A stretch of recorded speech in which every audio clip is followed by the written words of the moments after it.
Good evening, everybody, and welcome to AEW Dynamite, or actually a cheeky watch-along of AEW Dynamite. It's a big night of wrestling, a very big night of wrestling. It's their first ever episode of Dynamite. Hang on, let me move Danny into a better position. Come here, Danny, mate.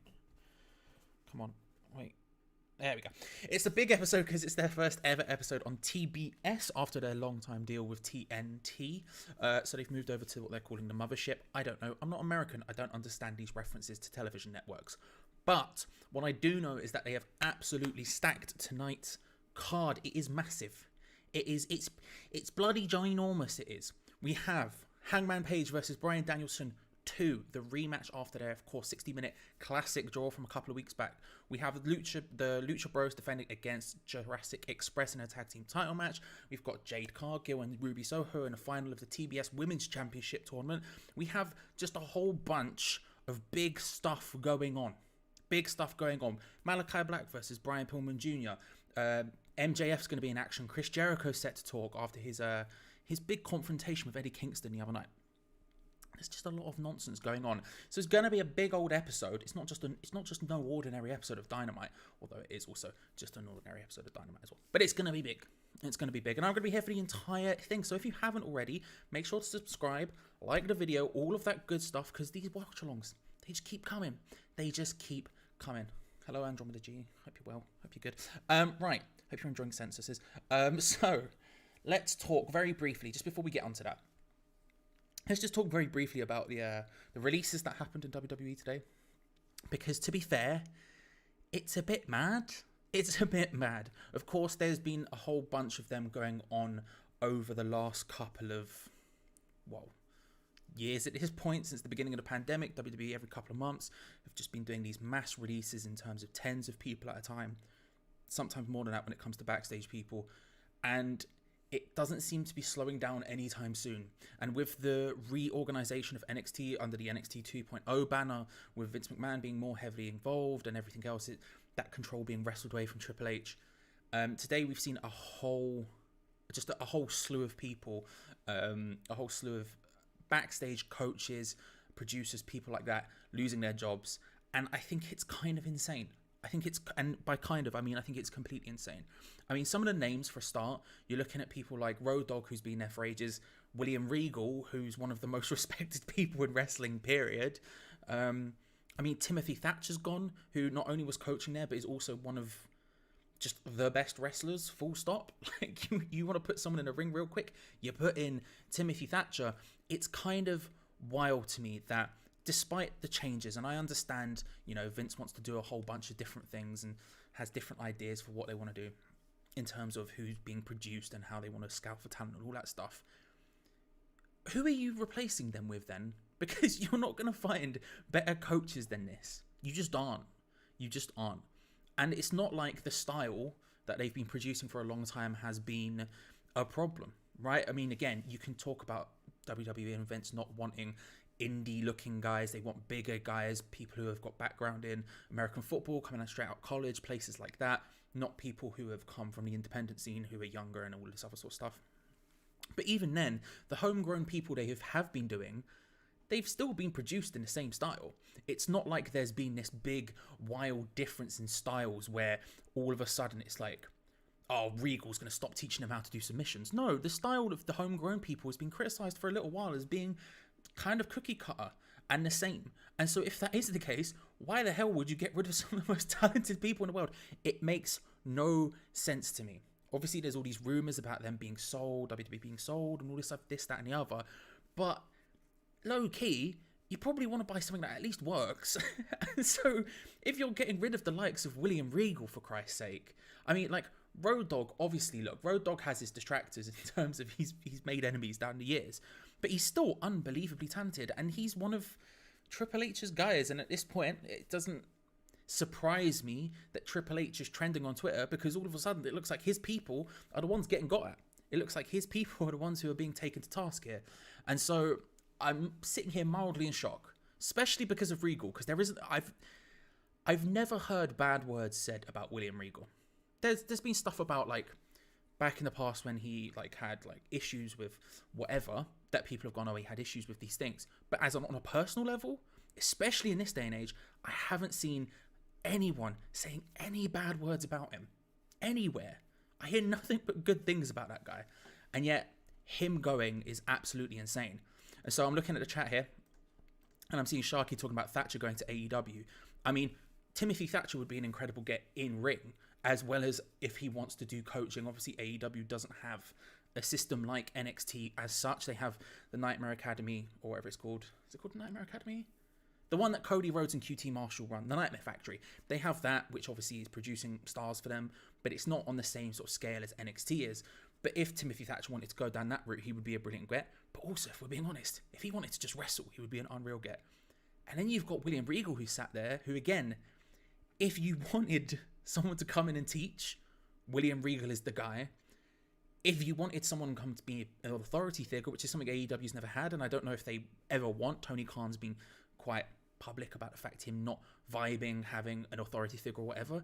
Again, William Regal would be worth signing just to hear him shout War Games. Now, I know it wouldn't be War Games in this scenario. It would be Blood and Guts. But just that guy screaming those words is worth whatever wages you give him. Straight up, full stop. It just happens. Him saying two words trends every time it happens. That's how good William Regal is. So if you wanted to get him in some sort of role like that, you could do that. But these are just people who obviously will find their feet elsewhere. And as much as it's depressing whenever we see, you know, the likes of I don't know, when you've seen like Malakai Black leaving, for example, as much as that's depressing, you're like, oh my god, how could they let go of such good talent? You know that they're gonna land on their feet because they're so unbelievably talented in ring and have time on their side to where if it's not AEW, if it's not New Japan, if it's not wherever, they'll be able to wrestle all over the world on the independents. Look at Matt Cardona, an incredible example of someone who wouldn't even have been on that upper echelon, has done incredible things in 2021 in ring. But when you look at someone like Regal and Road Dogg, who were backstage people, they were producers, they're not going to get in the ring. It sucks to see them go because they are legitimately losing their job. Unless they can find other backstage opportunities, there's no one who hires in those sort of roles, in that sort of numbers that WWE does. But whoever ends up hiring these people, and I'm sure they will be because they're unbelievably talented, are gonna benefit massively from it. Still, enough of that. Let's get on to AEW. Ramit saying, I think tonight Thunder Rosa protect Ruby Soho attacks of Jade, Cargill, and Mercedes Martinez. That's an outrageously good shout, Ramit. I was genuinely interested because I was thinking, obviously, this Mercedes Martinez thing is going to play into this somehow. Is it going to be a case of Mercedes Martinez attacks and then Jade gets the win? But that's actually a really good point. Thunder Rosa coming and stopping Mercedes, they go off and feud, and then that means Ruby Soho will go through for the win. Because I am predicting Ruby Soho. We'll get onto the predictions as we go throughout the night, but I am saying Ruby Soho. Sharky, good to see you.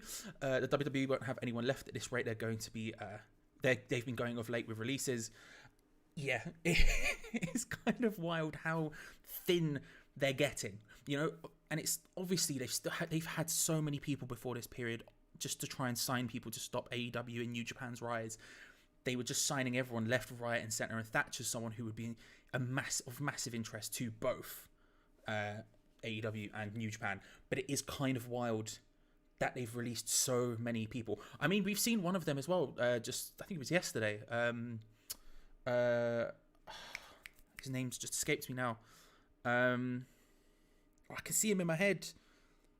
One of the releases just got announced that they're signing for All Elite Wrestling. One of the releases from a couple of months back. Oh, what is his name? Jake Atlas. Jake Atlas has just been announced as joining AEW. An incredible get for them.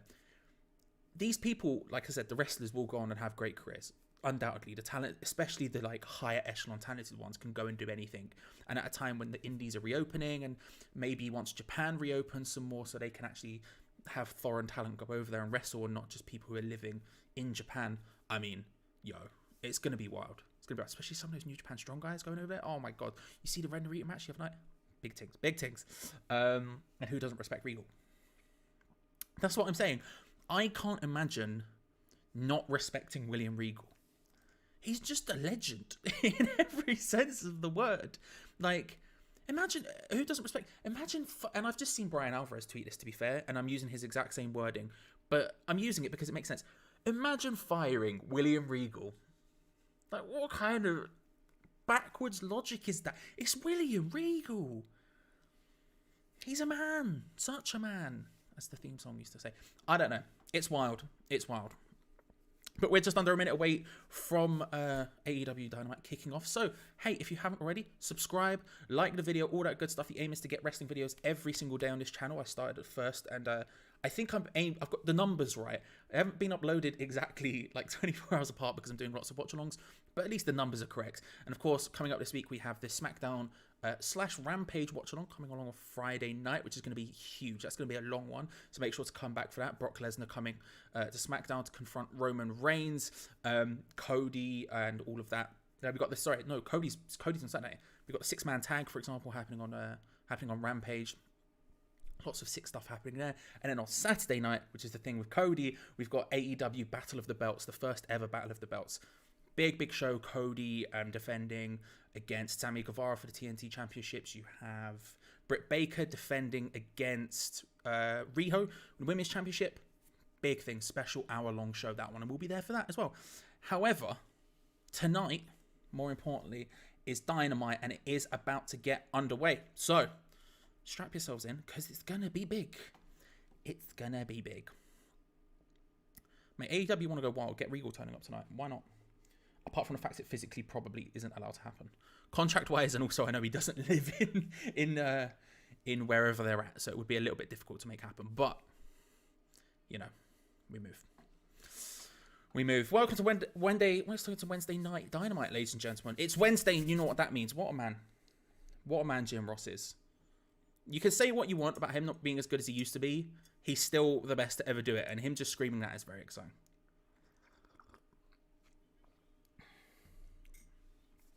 He made Goldberg look like a chump years ago. I respect him just for that. Big time. Big time. I mean, look. Goldberg seems like a nice enough guy. I can't act like he doesn't. He seems like a nice enough guy. Like IRL. But back then, different story. Now, he's just a dad, innit? He's just a dad. But back then, different story. Different story. What a man. What a man. Just Regal. And we're starting off big. We are starting off with the World Championship match. It is Bryan Danielson versus Paige. Hangman.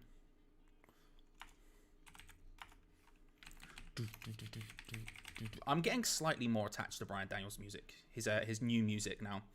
The remix of the Flight of Valkyries. I wasn't super into it previously.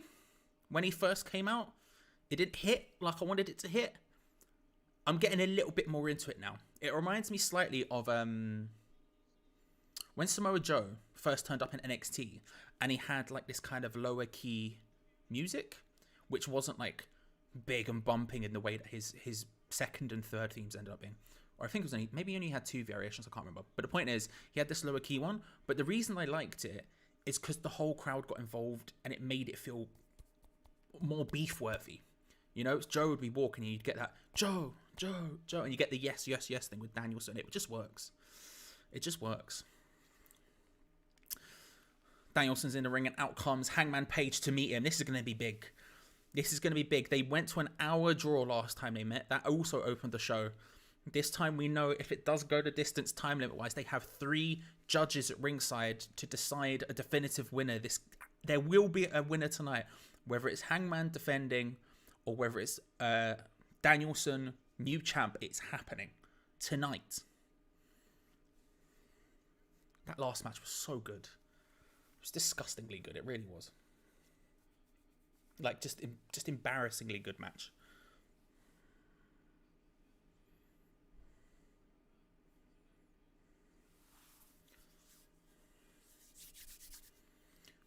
Oof, a big pinstripe suit from Justin Roberts. A huge pinstripe suit. Respect it. I wouldn't wear it, but he's pulling it off, to be fair to him.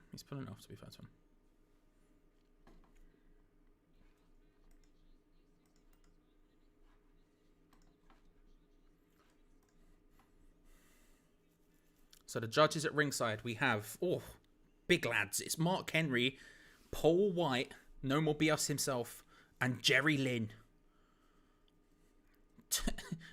what would be a dangerous stable? Two gargantuan dudes and also Jerry Lynn. Love Jerry Lynn. What boy. Bryan Danielson, the number 1 on the AEW rankings currently. He hasn't been pinned or submitted in 4+ hours of AEW ring time. He has not lost. He's won every single match apart from 2. His first match, of course, with Kenny Omega, where they drew, and the first one of this where they also drew. Will you be watching the Royal Rumble in a few weeks? 100%. 100%.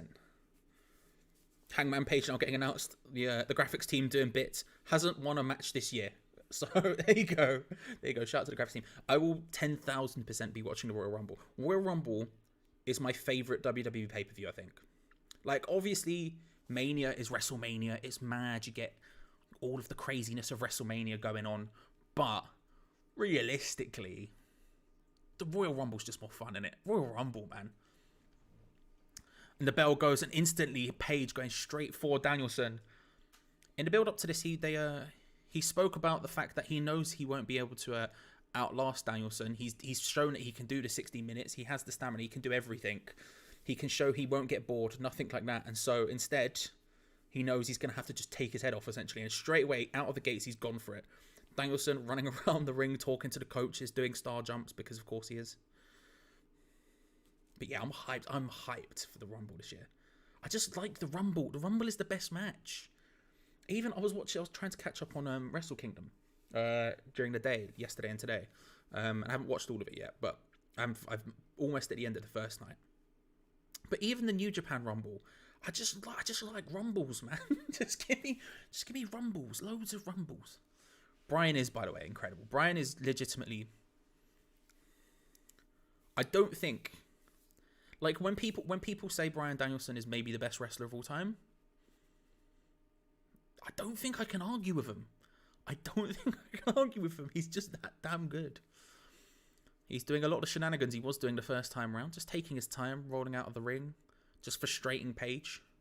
He did that the first time. Every time Page was coming near him, he was ducking into the ropes, forcing a 5 count, just trying to annoy him and just stay away from any Page attacks. He's doing the same thing here. He's sort of defensively going for the lockup and then instantly rolling straight back out again. They're looking for a test of strength here. The Rumble match is worth watching. The pay-per-view alone. Yeah, 100%. Even people I know who like wrestling, but don't watch every week or anything. The two things they'll watch every single year, without fail. The Rumble and Mania. And that's people who like enjoy wrestling, but don't like watch it consistently. That's how big the Rumble is specifically. It's almost as big as WrestleMania by itself. If you've ever seen it, you're just like, it's hype. I'm very excited. Danielson once again ducking from a grapple attempt from Page and instantly going back to the star jumps, pointing and acknowledging the judges, showing, look, he's not getting near me and I've got this on lock.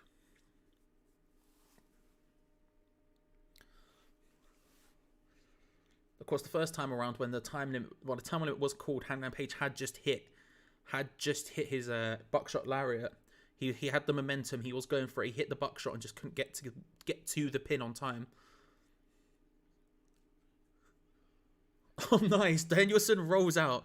He went to sort of Irish whip Page, ducks under Hangman Page, but then instantly Page with a tope suicida hits Bryan on the outside, a pop-up powerbomb on the edge of the apron. It's the hardest part of the ring, bruv. You can't be doing that. You can't be doing that. It's just dangerous. It's just the metal there, mate. Have you never heard Michael Cole talk? Page looking for the buckshot lariat. Danielson rolls out the opposite side. Again, he's happy to take his time here. If anything, he wants to take his time.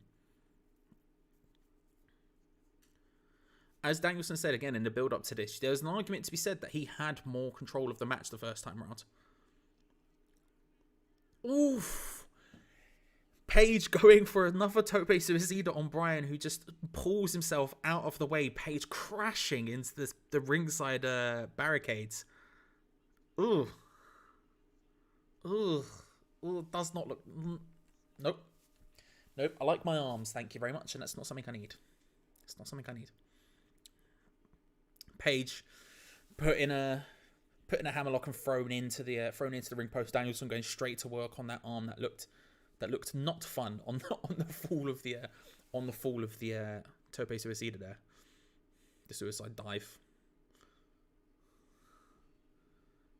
And now he's going for a second one. Oh, he's just on it, isn't he? Bryan Danielson, Ring of Honor, pure champion, here to just pull people apart, and that's what he's doing.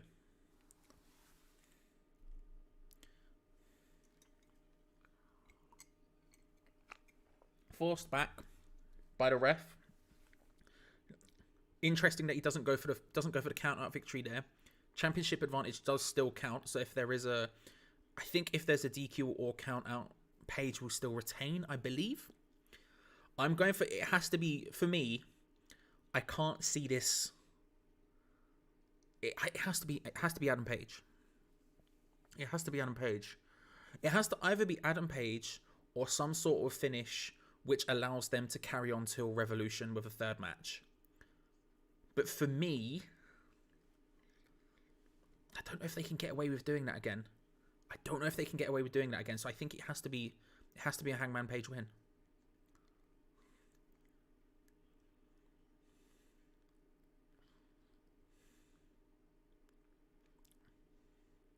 Unless, I don't know. It has to be. We're watching Unit HTV back. Who's on? Hello, everyone. Who is there? I'll say hello to them all individually. Hope you're all well. Hope you're all good. Love you all. If you're still on, I mean, it's not West Ham random, but if you're still on in several hours, I'll see you then. I'll come in and say hello. If you're into West Ham and you're watching this for some reason, go watch American Hammers. Go do it. Go. Don't stand around here. What are you doing? I can't see them not having Danielson win, not having Page win clean. It's got to happen.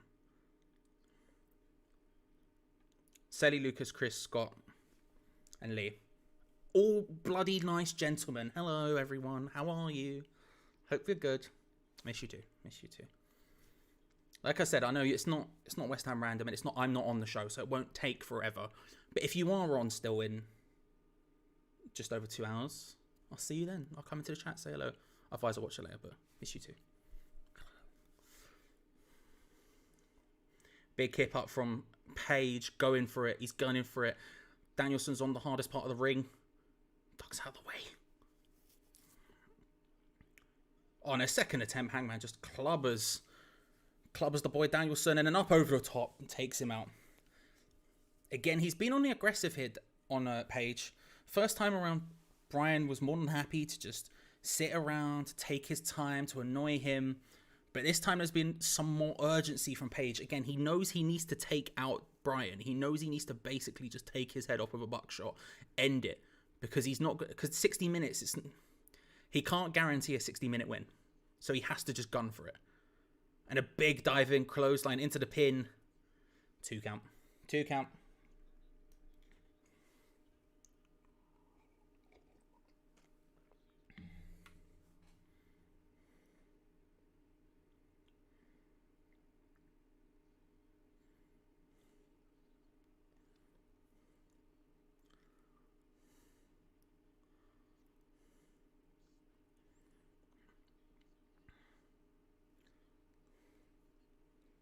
Both men just hitting each other now. Bryan Danielson flips Page out of the ring. Going for a dive, potentially for his own. And does, but Page catches him midair. Huge suplex. Big old suplex. Just lobbing a man over his own head. Scenes. Goodbye, gentlemen. You're off. Whoosh. It's a good counter. Maybe taking a bit too long. To get back on top of Bryan after it, but still.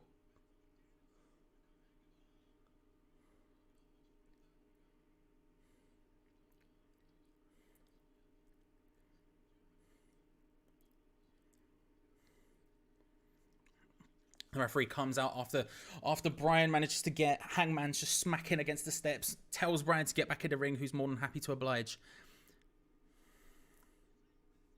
Again, there's an argument from Bryan's position where if you're pretty confident that Paige, who has been busted open, there is an argument to be said that if you're confident Paige is going to come in before the 10 count, just leave him out there. Paige has shown that he wants to win, right? He came out after the first match and said how he feels like he needed to win. Stuff like that. There's an argument to be said. Just wait in the ring. Let him come in. Let him waste your own time. Don't waste your energy. Anyway, we've gone to ad break on the first ever Dynamite on TBS.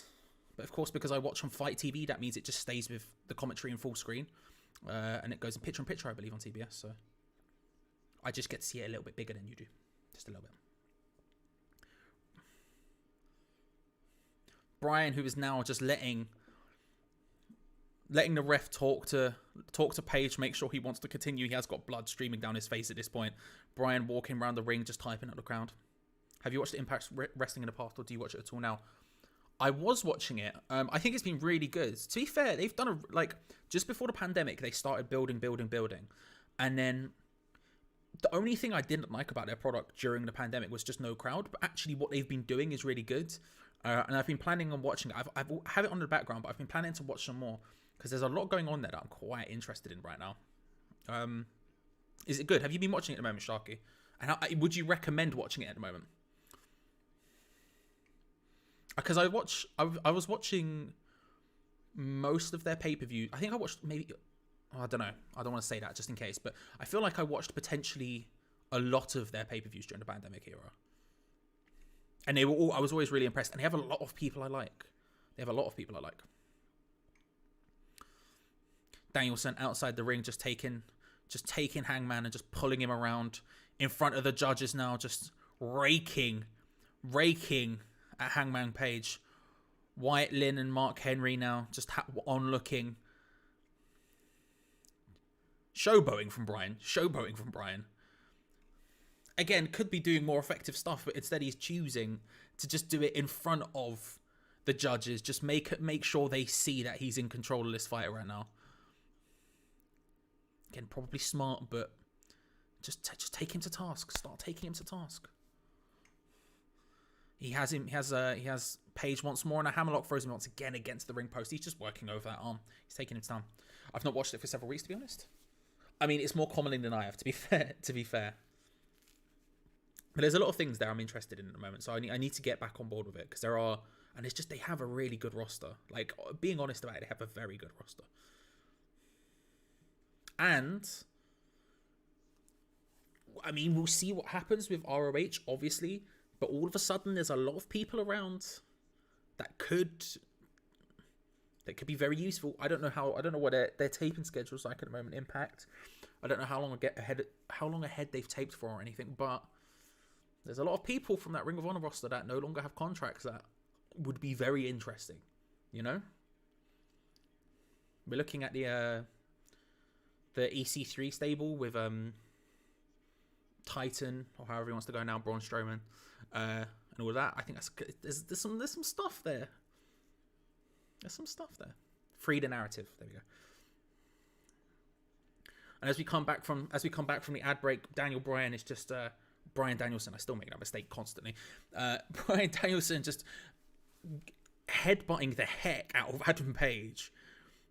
I remember when he first came back from his injury, Bryan, and then he had the ladder match at WrestleMania, and him and I think it was Dolph Ziggler were exchanging headbutts on top of the ladder. Nah, fam, scary. Not here for it. And a big sort of snap suplex keeps hold of him. Bryan Danielson and still continues just shots to the head. More and more blood now from Hangman Page. As Bryan transitions straight into an armbar.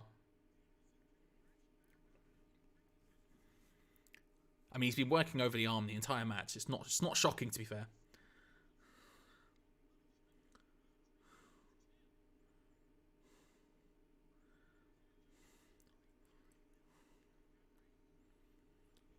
Judges discussing it, taking notes.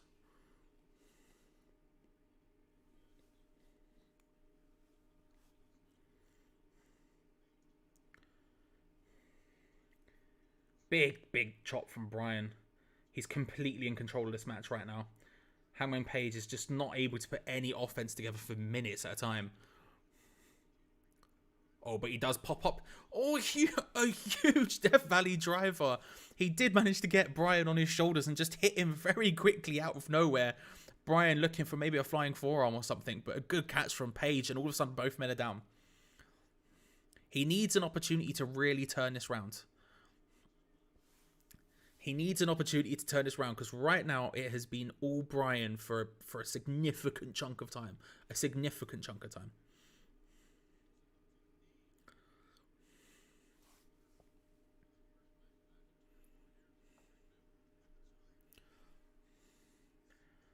And he does. He's got Bryan in the corner now, just hitting him with chops.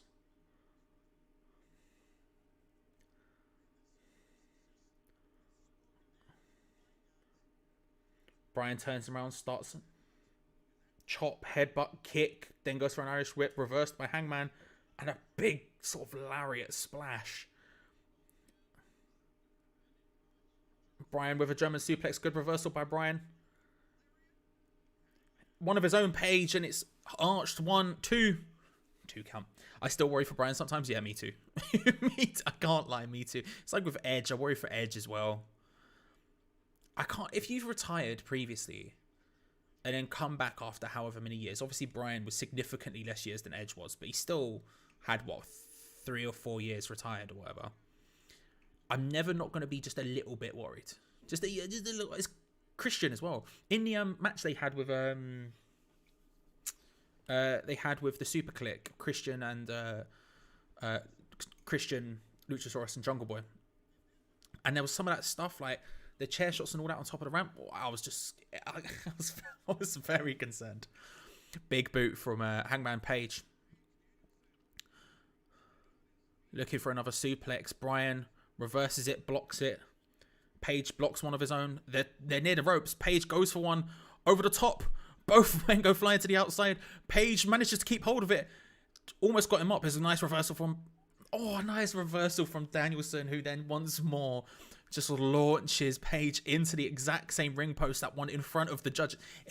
Look, if nothing, he's got their attention. He is continuously going back to throwing Page into that ring post. A suplex over the top rope. Both men keep hold, land on their feet on the outside of the ring, and straight into the ring post goes Page. Now he's looking to make Page now. He's got him wrapped around the ring post, trying to pull him into it. Page blocks it. And now Hangman reverses it, yanks Danielson into the cage. Into the ring post 2 times, 3 times. It hurts. Looks like it hurts.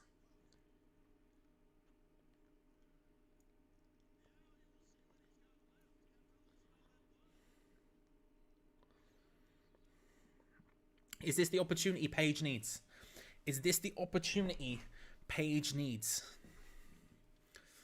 He could just take a count out victory here if he wanted, but he's not going to. He's going back out to Bryan. He's broken the count. But he needs to start putting together some big offense here, because it has been almost all Bryan. Couple of reversals here and there where he's managed to get shots in, managed to get big maneuvers in, but it has been almost all Page, who's now going for headbutts of his own. Going for headbutts on his own on Bryan. What are you doing, bro? What are you doing? You're busted open. Don't be doing that. And now Page, as Danielson is down after the headbutt, starts doing star jumps of his own. Bryan down. He's cut. As we go to ad break once more. Paul Turner just checking on Page, who's, after his star jumps, has fallen back into the corner. And Danielson outside the ring now being checked on. He's cut open as well now. We didn't see at any point Hangman get sort of confident enough in that first fight to where he was either confident enough or annoyed enough in that first fight to start doing jumping jacks of his own, even though Bryan was doing them basically for an hour. So a positive sign, at least to some extent, that he's up for doing it right now. But Page has now come out to meet Danielson. Paul Turner, the referee, trying to get him seen by someone. He wants the doctor to come and check. I don't know if he wants to check either Page or Danielson. I'm not sure. The doctor is coming to check on Danielson.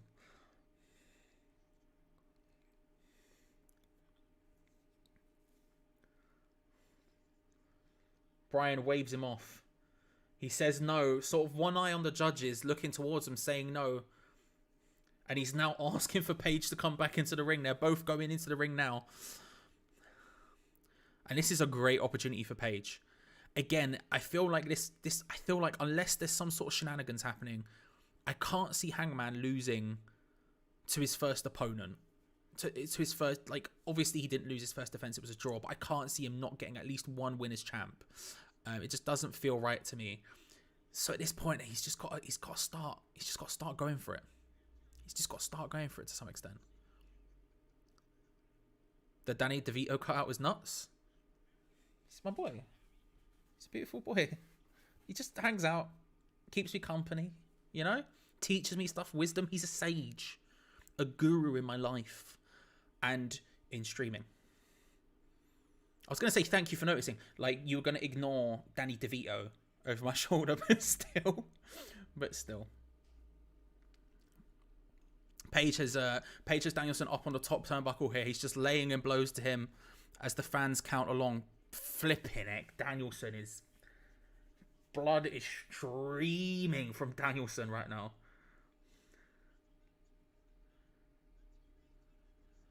And now they're just trading headbutts. Please, can we not? Please, can we not? They're just trading headbutts. Page going to town with them now. I can't be dealing with it. I can't be dealing with a guy who literally had to retire. I can't be dealing with it. Both men standing on the top turnbuckle here. Maybe a fall-away slam from the top. Oh, it is. It's a huge fall-away slam with the flip included. 1, 2... 2 count. A huge fall-away slam with the flip included from Page and a 2 count on the follow-up. How can I ignore the legend? It's a good point. It's a good point. He is the ultimate boy. You know, you can talk about who you want, but are they Danny DeVito? You know what I mean? This is awesome chants from the crowd.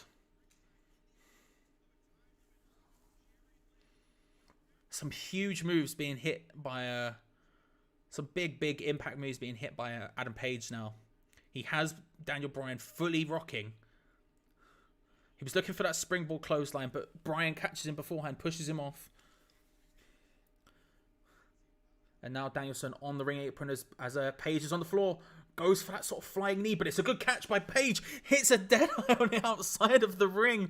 A massive reversal from Hangman Page. Huge. Danielson going off the ring apron, trying for that flying knee, caught in midair into a dead eye on the outside of the ring, and now he's thrown back in. Page is on the outside of the ring. He's on the hardest part of the ring. He's lining up for a buckshot. Bryan in the ring, none the wiser. Here it comes, buckshot. Missed straight over. Bryan just collapses to the floor under it. Can't power himself at all. Just collapses underneath the buckshot. If Bryan had got up facing the other way, that was hit. It was done. They're building this. If a buckshot gets hit, you feel like it's done. But Danielson maybe playing possum with a roll up. 2 count. And Hangman going once again for the pin, but it's a label lock from Bryan, who's just raking. He's just raking at Page's face.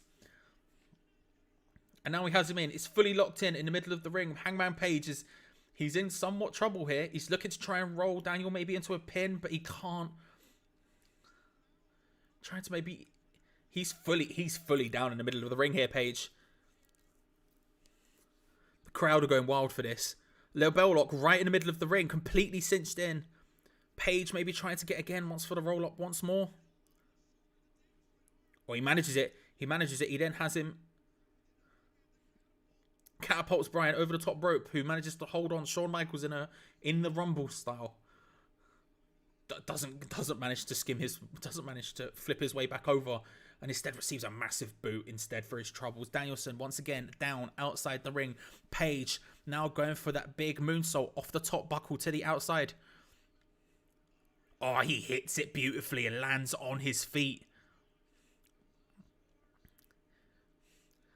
And Page is once more completely and utterly in control of this match, and he's once more got Bryan ready for the buckshot.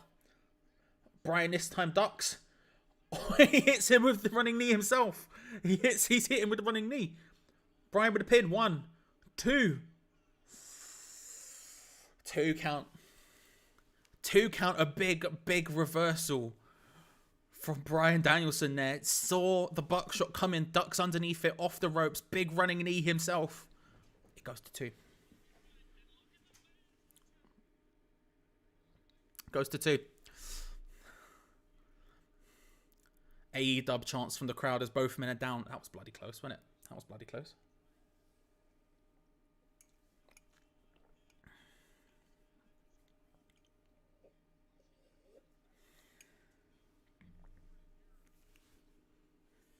This is awesome chants now from the crowd. We're only half an hour into this match, which sounds insane to say, but this would be the halfway point of their last encounter. Fight forever chants coming from the crowd. Maybe fight for 60 minutes and then we'll see what happens.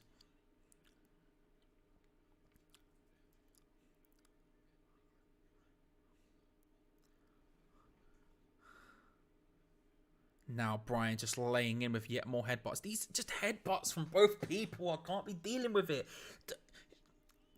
It's just stress. Shibata's only just come back from, I think they said 1,000 whatever days at Wrestle Kingdom the other night, right? From a headbutt. I can't be dealing with a whole match built around headbutts. I can't be dealing with it. Especially when one of them's Bryan. Ugh. But Danielson changes it up, is hit with a big roundhouse kick to the face, and then a rolling elbow. He's got him under. Sucked in by Hangman, looking for another Deadeye. Oh, got style pile driver from Danielson. He's got him up. Oh, he hits it. He hits it. 1, 2. Kick out. A kick out. A nice reversal once again from Danielson. In position for the Deadeye. Gets him down into a Gotch style pile driver. Hits it. 2. I cannot be dealing with dueling headbutts from Bryan Danielson, especially when Shibata's just come back. It's fresh on my mind. It's fresh in my mind. I can't be dealing with that. I can't be dealing with that. Danielson looking down at the judges, just smiling right now. Again, a couple of big reversals, and all of a sudden he's back in control once more. Cut to the judges, watching it, taking notes.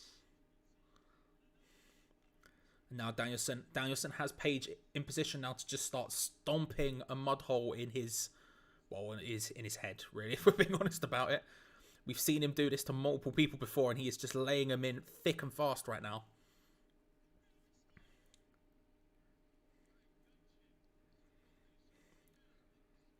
Danielson lining Page up for maybe another running knee. He's slowly getting to his feet. Danielson goes for it. Pop-up powerbomb from Adam Page. Nice reversal.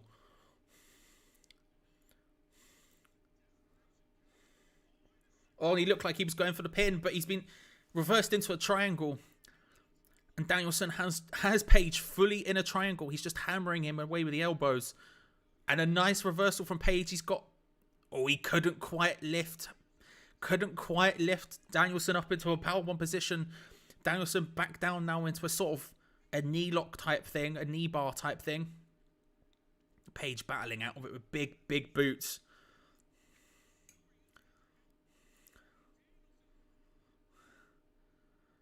And now Page on top, just absolutely battering Bryan upside the head. Again, I can't be dealing with this. Just nice reversals after reversals here, all making sense. And then a big backdrop from Adam Page, who once again rolls to the outside. He's looked for the buckshot. He's looked He has looked for the buckshot lariat several times in this match already. He hasn't hit. Danielson ducked out of one. He collapsed on another, and now he's looking for his third. He's looking for it. Danielson's up. He flips. Oh, he's hit. He's full on hit it. 1, 2, 3. It's done. It's over. There was no need for the judges. In 34 minutes, Hangman Adam Page does indeed retain the All Elite Wrestling World Championship from Bryan Danielson. One buckshot lariat was all it took. Bryan avoided one through not being able to stand on his own 2 feet. He avoided another brilliantly into a running knee strike. He couldn't avoid the third after a huge backdrop. And it's done. Page does indeed retain.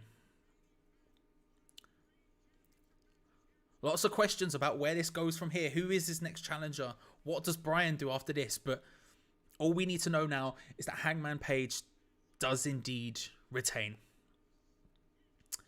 Depressingly, after that great match, we go straight into MJF in action. Great. Subscribe if you haven't already. Like the video. And we can talk about how bad MJF is together. He's not bad. He's just annoying. He's just annoying. Although someone with his name does come into my live chats on my West Ham videos and talks to me. So, actually, I should probably respect the boy, shouldn't I? I should probably respect the boy. And we go to ad break. Big. That was a really good match. Probably, look, is it as good as their first one? Probably not. That first one was complete. I saw, not that this is anything to go by as such. It's just one man's opinion. Meltzer gave it 5 stars, and I'm like, yeah, probably. Like, that first match was just bananas. Especially because we didn't know it was going that long. Or at least I didn't when I was watching it. I don't know. Maybe you watched it at a different time when you'd already known the result, or at least how long it was going about that conversation. But it just kept going and getting better and better as it went. Probably not quite reaching those heights, but then again, it's one of those ones where if you've hit a 5-star previously, anything after that, even if it's 4 3/4 stars or whatever, doesn't quite feel as good. A brilliant match. A really, really well-worked match. Made perfect sense. And again, Page knowing that he had to take it to Daniel. He couldn't outlast him. Danielson could match him for 60 minutes and would still be doing star jumps at the end of it. Taking it to him and getting the win earlier, hitting one buckshot, which is as protected moves goes, only the one-winged angel and that really. And it's done. It's over. Big plays. MJF's next. So what a sad time to be alive. Love that though. Love that early doors. I'm interested to see what's going on with MJF. Is it going to be like a big surprise opponent? I mean, obviously he's got his thing going on at the moment. So will it just be a case of he wins someone and gets the mic and starts running down Punk? We'll see what happens. I've seen Lee is rocking the West Ham Argentina show on IHTV. Of course he is. My guy. Flipping lovely. In fact, while we're on an ad break, I'm just going to go and just send some love hearts to them. Do you know what I mean? Just to let them know. Again, watch Lee's show. Don't watch this nonsense. Oh, even James is there now. Flipping heck. They're all the boys are there.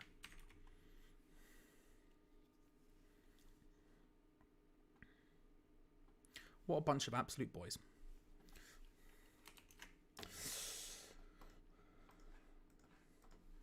Big first match. We've still got some big stuff to come on tonight's show. We still have, of course, MJF in action next. We have Chris Jericho talking after his encounter with Eddie Kingston in the last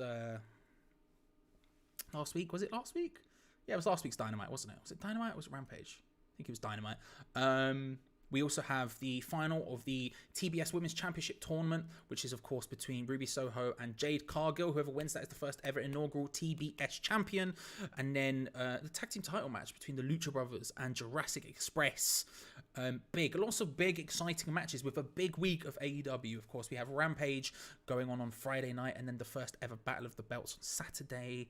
All big things. Going to be doing watch-alongs for all of them because I misuse my time. So subscribe if you haven't already, because there's going to be a heck of a lot of them coming up, as well as, of course, Friday Night SmackDown in the build-up. So make sure to get involved and like the video if you haven't already. We're getting a cheeky little acclaimed promo here, talking about the Sting Darby Allin match that they had on Rampage, which was another good match, by the way. Bowens versus Darby was good on the Rampage.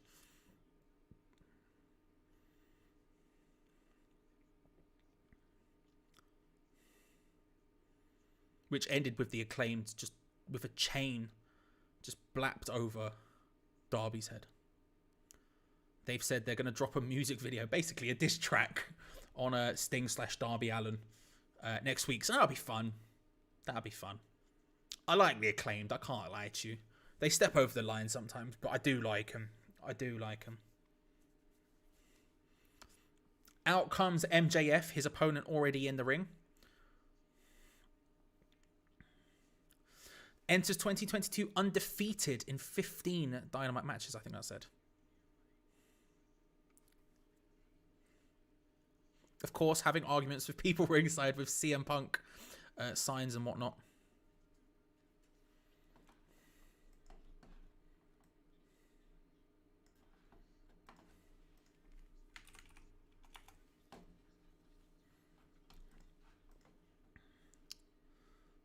So here we go. It's probably...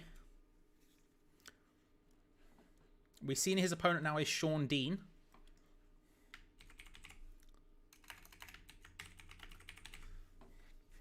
Sean Dean, you feel like this is an MJF dub. In relatively easy fashion. Against CM Punk. Oh, and here comes Punk. Punk's come out. Sean Dean, of course, from Chicago. And instantaneously MJF has run away.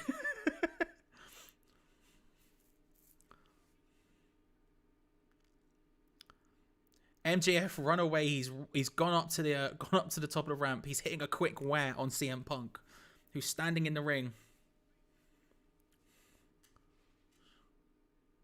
Sean Dean, a Chicago native.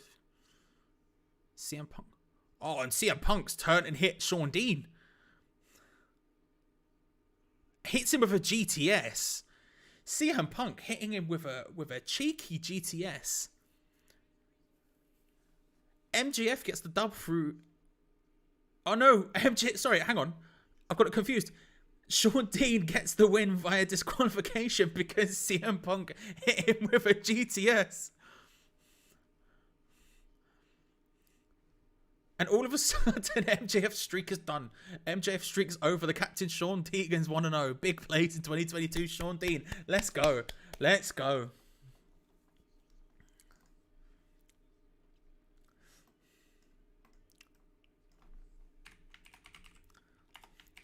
CM Punk says this is going to happen every single time you step into a ring until you step into a ring with him.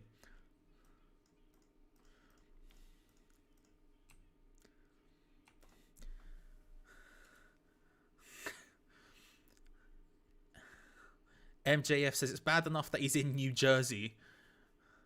Punk says you shouldn't go on about them. You've just lost and they're winners.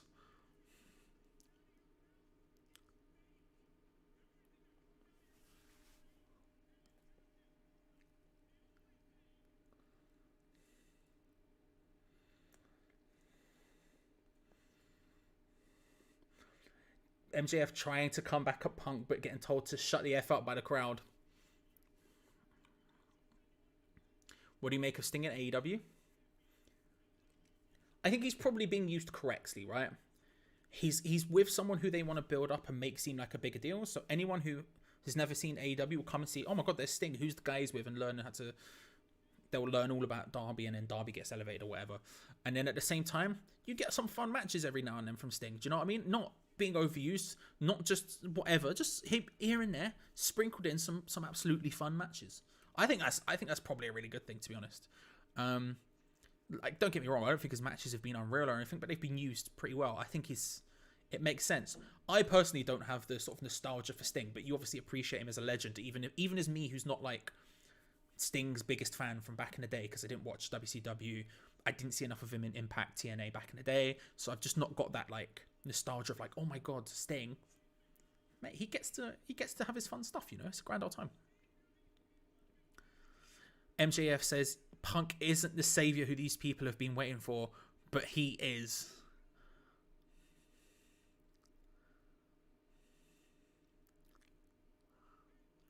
The crowd aren't super keen on that.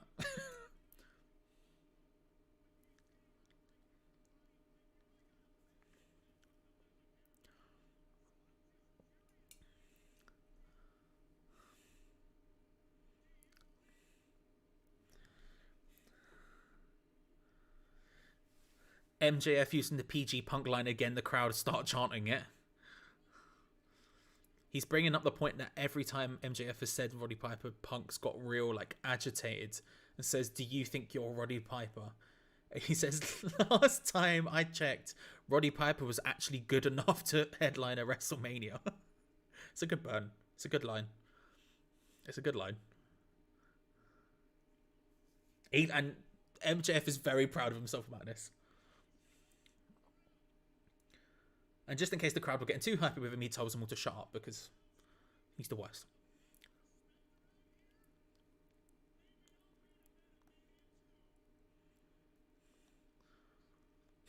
He says, "If I'm not started to show the proper respect, maybe I'll go and main event of WrestleMania 2. To which the crowd boo, and Tony Schiavone goes, "God, he sucks." I love Tony Schiavone just hating on MJF. He was doing it on their YouTube stuff as well. Yeah, I just love Tony Schiavone is what I'm saying.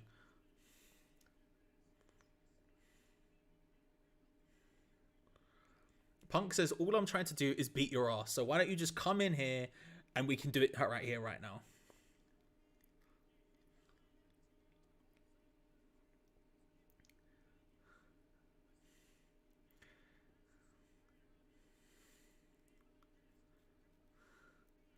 Punk says, "You ran from me."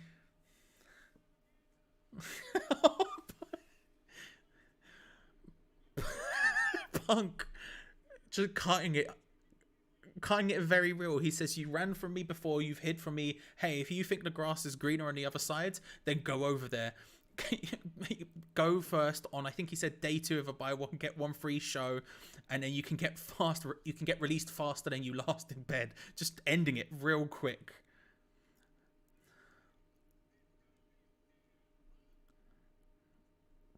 MJF saying next week, MJF says, "You want a match, you want a match. Next week it's going to be CM Punk versus Wardlow." And then walks away again, very pleased with himself. Very pleased with himself. You got to respect it. But some big lines in there, funny line, yeah, I know. So some barnstormers there. Some barnstormers there. "You're not Roddy Piper. He was good enough to main event at WrestleMania." Followed by the "go get released," essentially.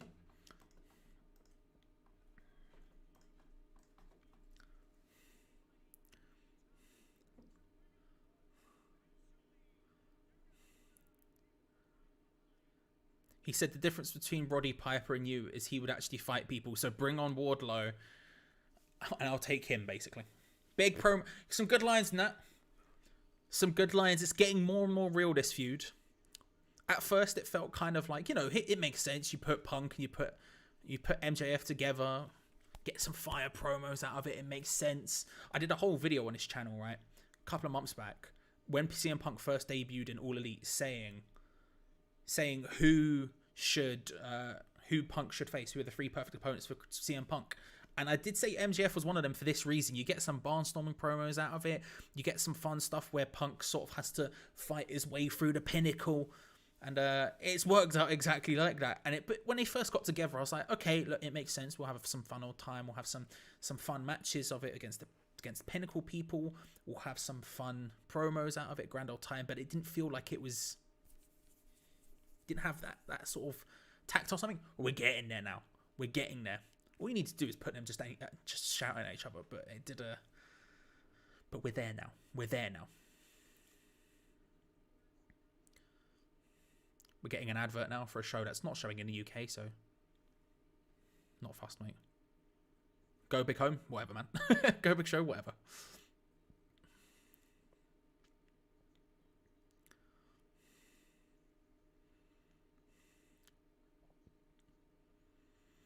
Don't know how I feel about Cody winning the championship again. I guess I guess now I'm very convinced that they are going with the idea of Cody being a baddie. Now they are going heel with Cody 100%. And if there's any confusion, by the way, everything he's doing is the most heelish stuff in the world. And that shirt he was wearing last week on Rampage last week, the babyface heel winner shirt, like, it's so clear they're going for it. That's fine. You get some promo because the Go Big show, get the crossover. Whoever ends up beating the guy who's hosting the Go Big show gets a big buzz or whatever. Kind of makes sense now I think about it a bit more. But at first I was like, Kobe again? But then again, he's not allowed to win the world title, is he? So I guess he's got to do something. We did also get in the midst of that just a little tease that Wardlow will be in action tonight. We know how that match is going to go. Whoever it be, he'll power bunch him a bunch of times. Sean Spears is going to have a go at him for him. Sean Spears will hit him with a chair and then they'll go to the back. Now, whether that will develop this week or not, I suspect it probably will do. But who knows?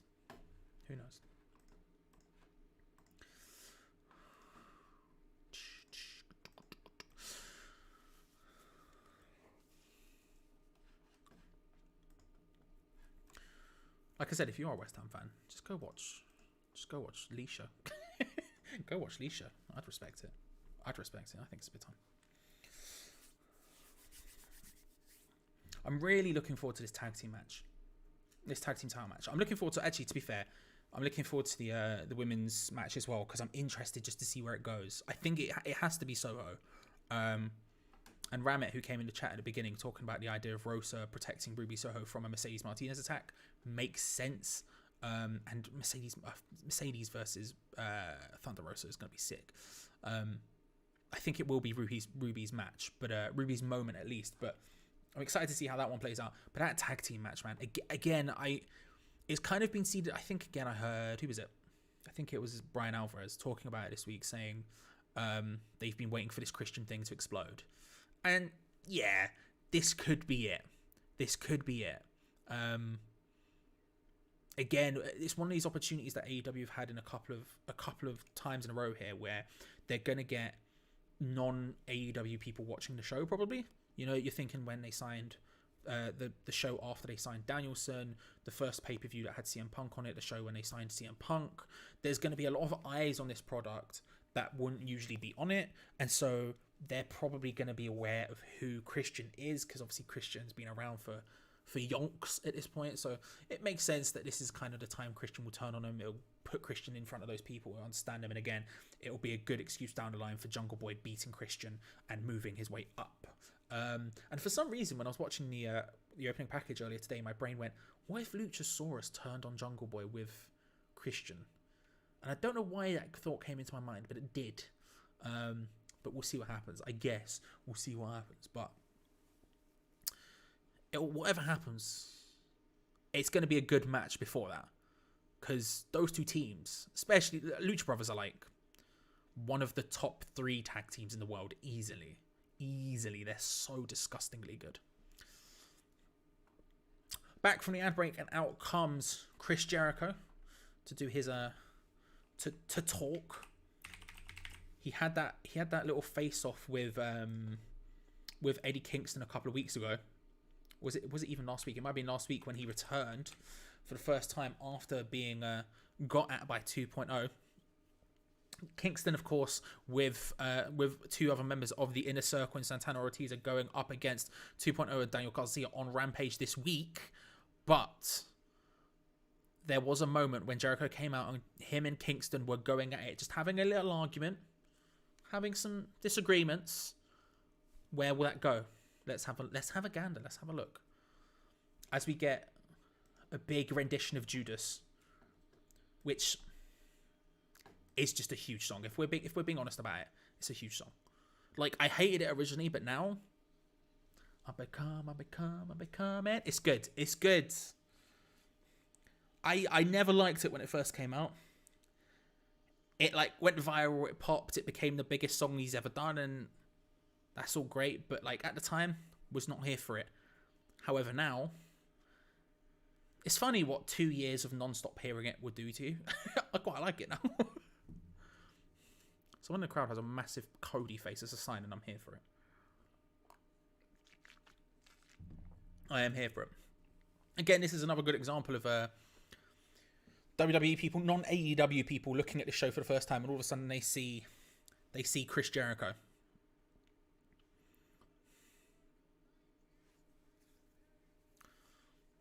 Be interested to see where he goes with this. And again, Jericho versus Kingston. Yeah. I could deal with that. I could deal with that. I'd be interested to see what happens with Santana and Ortiz, because there's a little bit of a tension there, maybe a little bit.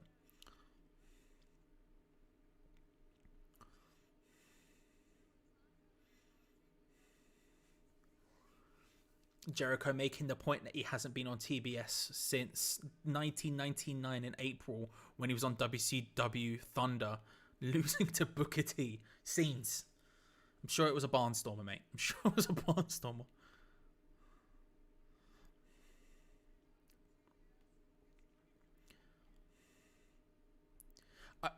It's obviously been weird, like, because I'm not in America, and so there's always been conversations about the idea of like, oh, wrestling's back on Warner and TNT, and like everyone was talking about how wild that is from the American perspective, and obviously as an English person, and now with this TBS, I guess it's a big deal, but who knows?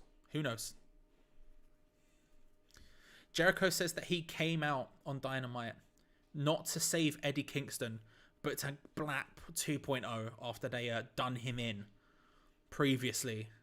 Maybe they're lining up for an Eddie Kingston and Chris Jericho tag team against 2.0.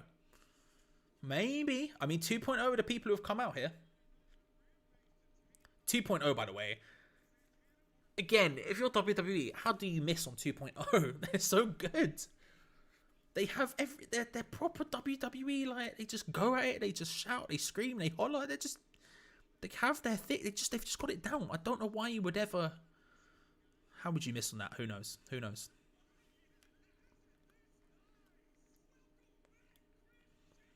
Opening with an "oh yeah," I love him.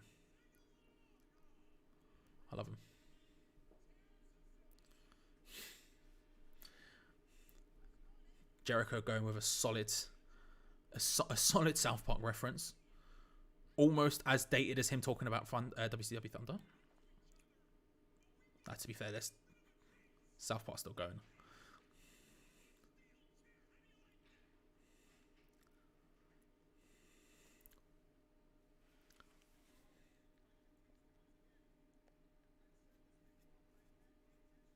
It's so 2.0 saying that last time we gave you a taste of a steel chair, how'd you like that? Jericho replies, I appreciate what you're saying, but I can't not get distracted by his square head. It's very Chris Jericho so far. But yeah, maybe we're building up to a 2.0 versus Chris Jericho and Eddie Kingston. Again, something else I'd be here for.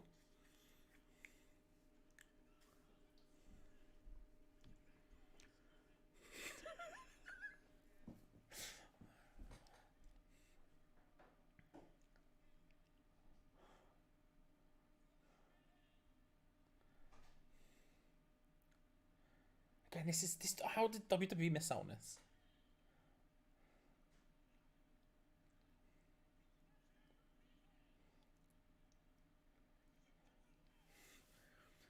Jericho just riling up the crowd to chant pinhead and square head now.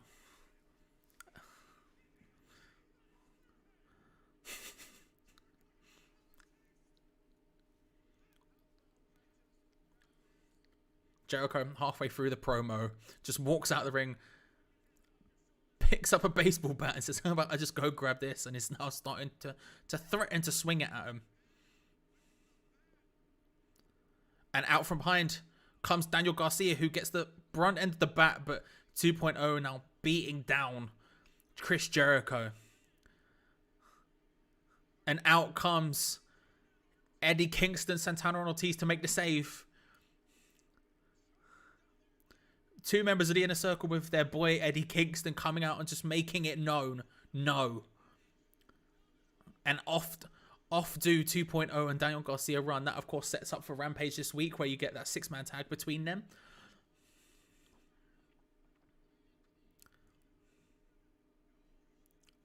A short promo segment there. Just extending that a little bit, setting it up for the Rampage, which I think is also being taped tonight, I believe. So just setting something up for Friday night show there.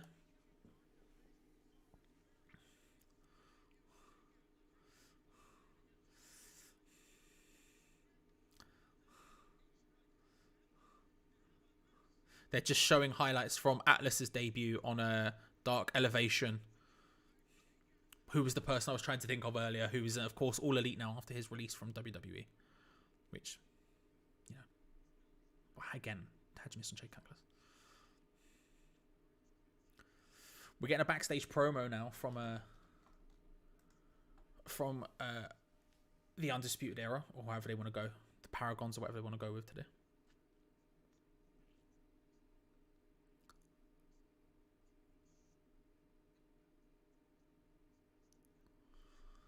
Adam Cole is very keen on trying to make it a sort of super group 5-man team with Undisputed and the Young Bucks, who Red Dragon don't seem too hyped about that.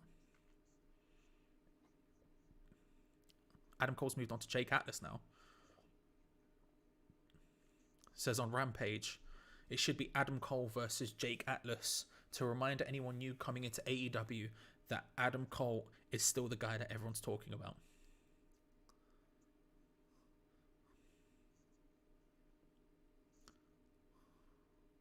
Says it might be a new year, but it's the same Adam Cole, baby. Done. Easy promo work. Light work. But a decent match, to be fair. Atlas versus Adam Cole. Big. I'm here for it. Next match is Wardlow. Wardlow is out for his match. Of course, he's being accompanied. Mr. Mayhem is being accompanied by Sean Spears, who just, I don't know what it is about Sean Spears. There's something about him which just looks weird at the moment. Does he just not have a beard? Does he usually have a beard? The last couple of weeks, every time I've seen him, I'm like, there's something weird about him, and I can't tell what it is. Maybe it's that. Who knows? Who knows? His opponent's already in the ring, waiting for the name. But again, we know what this is going to be. His opponent, Antonio Zambrano. I'm going to type his name in. I don't think this will last long. I don't think it's going to last long enough to really happen, but we'll put Zambrano in. There we go. Again, there's going to be a bit of wiggling, then a powerbomb, then another powerbomb, then probably another 2 powerbombs, and then a pin, 1, 2, 3, and then we move on. But will we get any further than that? Oh, it's Sean Spears on the outside of the ring. Grabs Zambrano, hits him with a cheeky DVD. A Death Valley Driver, a C4. Wardlow, very annoyed by this fact, looks at him as if to say, what are you doing? Now the bell rings. As what the referee Rick Knox doesn't see it. He was checking out Wardlow. And now Sean is saying cover him. But of course he's not going to. Wardlow is instead going for the powerbombs. A little shrug of the shoulders as he hits his first one on Zambrano. How many are we going to see? Over, under? 3.5. I'm thinking over.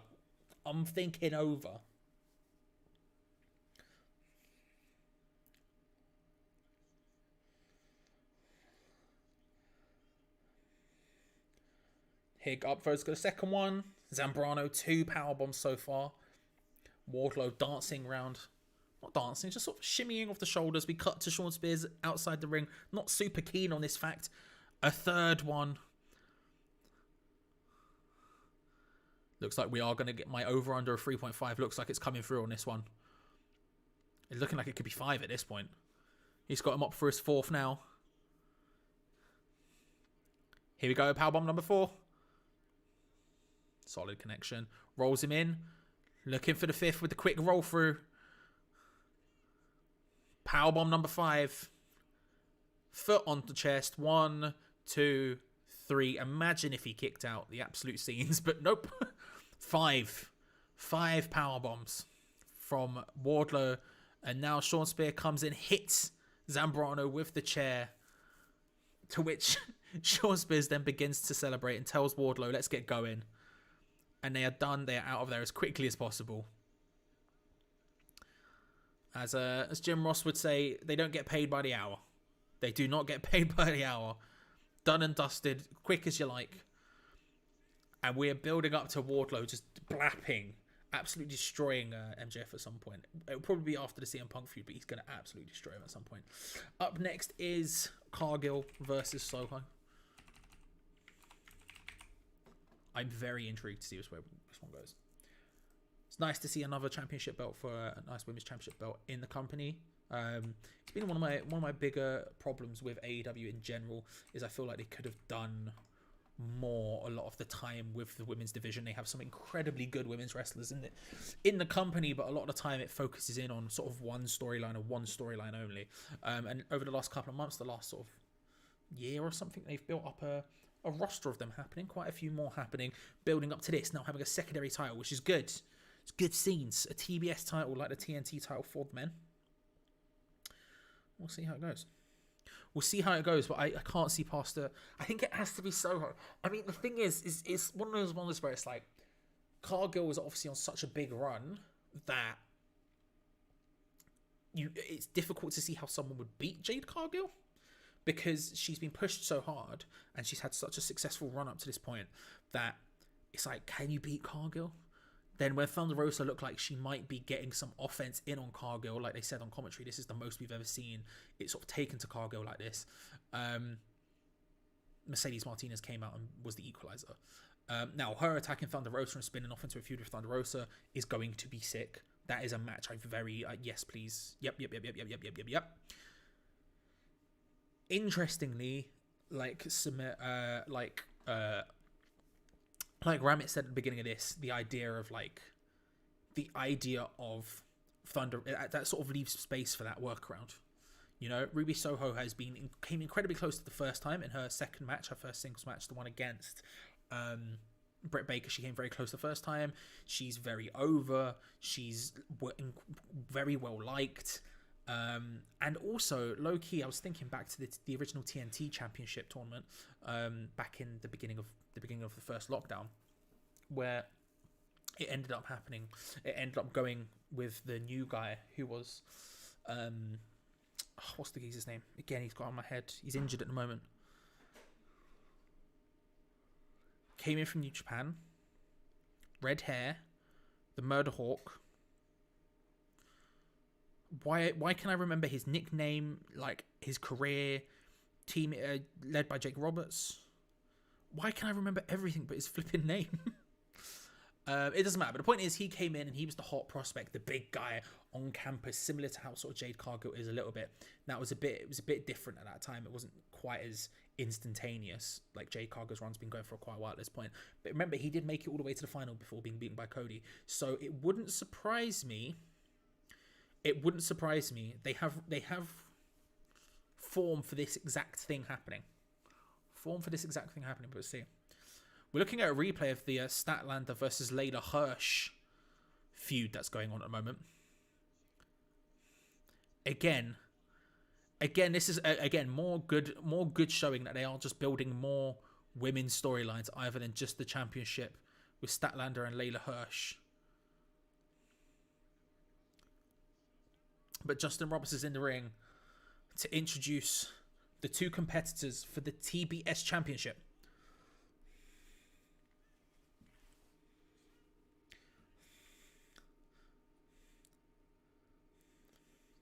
Out comes first Jade Cargill. A storm is coming. She's on her way.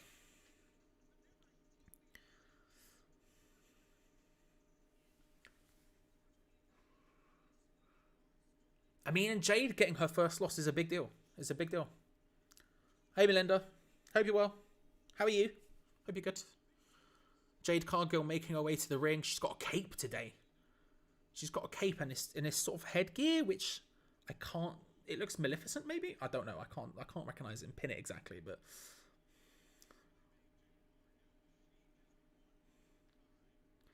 But again, Jade getting her first loss is huge. She's only ever won. There's one match which she hasn't won, and that was the Battle Royale, the Casino Battle Royale, of which, of course, who won? Ruby Soho. That's the only match Jade hasn't won. She has won 22, I think it is, other matches for AEW, and she's only ever wrestled in AEW. So out of 23 matches, she's won 22, and then the other one was the thing. So it wasn't even a singles loss. But here is the woman who beat her, Big Ruby Soho, coming out to a classic of a song, if we're being honest. Taz isn't here, so I feel like I've got to do it for him. Destination, whoa, Ruby Soho. I feel like I've got to do it. He's not here. You've got to give him the respect. Do you know what I mean? You've got to pay respects to your elders and champs, you know? To your elders and champs.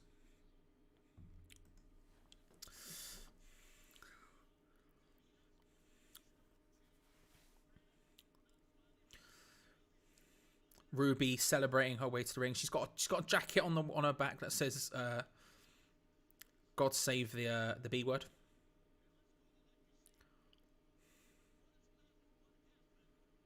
It's a very cool jacket though. I can't lie to you. The spikes on stuff like that, it's just got spikes around the collar and the lapel. Always concern me a little bit that they're going to come and prick me in the neck if they go a bit wild, but still. And there is the TBS Championship being held up by Aubrey Edwards in the middle of the ring before this match gets underway. Melinda, that is terrible news. As someone who's lost several people in my life, including my dad, to cancer, that is genuinely horrendous. So I hope you're doing as well as you can be, because obviously it's a difficult thing to deal with. Hope you're doing as well as you can, and that that you can sit here and enjoy Jade Cargill versus Ruby Soho. Maybe not with me. Just watch it by yourself if you want. That's also completely calm, because I'll probably enjoy it more. But I hope you enjoy it. But yeah, no, that's a horrible news. I'm really sorry. I really am genuinely very sorry. Ruby Soho instantly going for Jade, trying to just overpowering her, just overpowering the runaway. And that's going to be the story of the match here. Jade, obviously the bigger, much stronger opponent. That's been her run. Her run entirely has been her just overpowering her opponents. And Ruby's going to have to be fast, duck out of it, move quickly.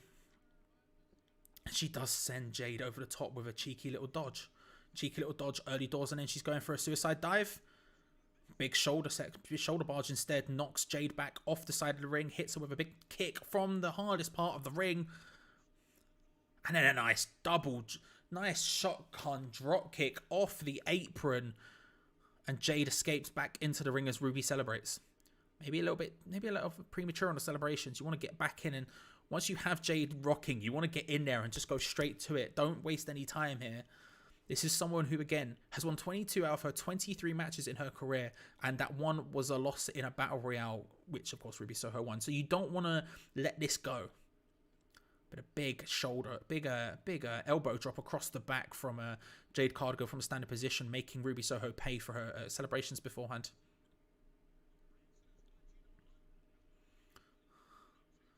And then a big double axe handle off the top from Jade Cargill. Not known for coming off the top rope, but doing well just taking down Ruby Soho again. Big power moves, big clobbers. Early doors, not what Ruby wants to see, but Jade once again going up to the top rope, a bit like when Kane and Undertaker used to do it, when Big Show did it, scary. And there you go, Ruby Soho flies up to top, hits a lovely arm drag. Early doors.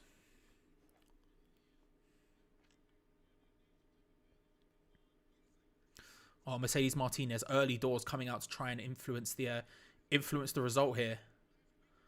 But from behind, here comes Thunder Rosa with all of the momentum in the world. Runs into Mercedes Martinez, who was being held off by Aubrey Edwards, and the two of them now fighting their way to the back. This is a feud that I want to watch. That is a fire feud if ever there's been some. Look for some nice chat rooms to hang out and watch along. So some people are very mean online. In general, it doesn't matter what it is. People can be pricks, all right? And I do lots of other shows on other things, and I'm fine with people having a laugh and joke, but all I say is just don't be dickheads to each other. So you're always welcome here, Belinda, but like I say, I hope you're doing all right, considering, because that's one hell of a thing to be going through. Or Jade Cargill. Maybe looking for Jaded on the apron against Ruby Soho here, who manages to fight her way off of it, blocks it off the turnbuckle there and now she's got Jade looking for maybe some sort of backdrop, but not not comfortable looking at all in any way, shape or form, but looking for it regardless. Cargill just blocks it and starts hammering blows to the back of Ruby Soho. She's got a hammerlock applied in. She's just locking it in. And then pushes Ruby up against the turnbuckles, the exposed part of the turnbuckles on the outside of the ring. Again, Excalibur making the point that she's only been wrestling for 11 months. She is very, very good for someone of that age, for someone of that experience in the ring. Sometimes you see it be sometimes you see her greenness come through, but for most of the time there has been a situation where she has been booked to sort of accentuate her positives, and she's looked brilliant. She has looked genuinely great. But Ruby Soho now just getting the brunt end of the force of Jade Cargill. The hammerlock being pushed into the turnbuckles, damaging the arm, and then like Bryan versus Paige before him, Jade Cargill now just concentrating her attack on the left arm, booting Soho down whenever she tries to get back up, and then just, I don't know what that move is. You know, the one where they hold the arm down and then they go up with the knees and then come back and hit again? Doing that to her. And a big just Beal just lobbing her across the ring. She's completely in control of this match here. Completely in control of this match.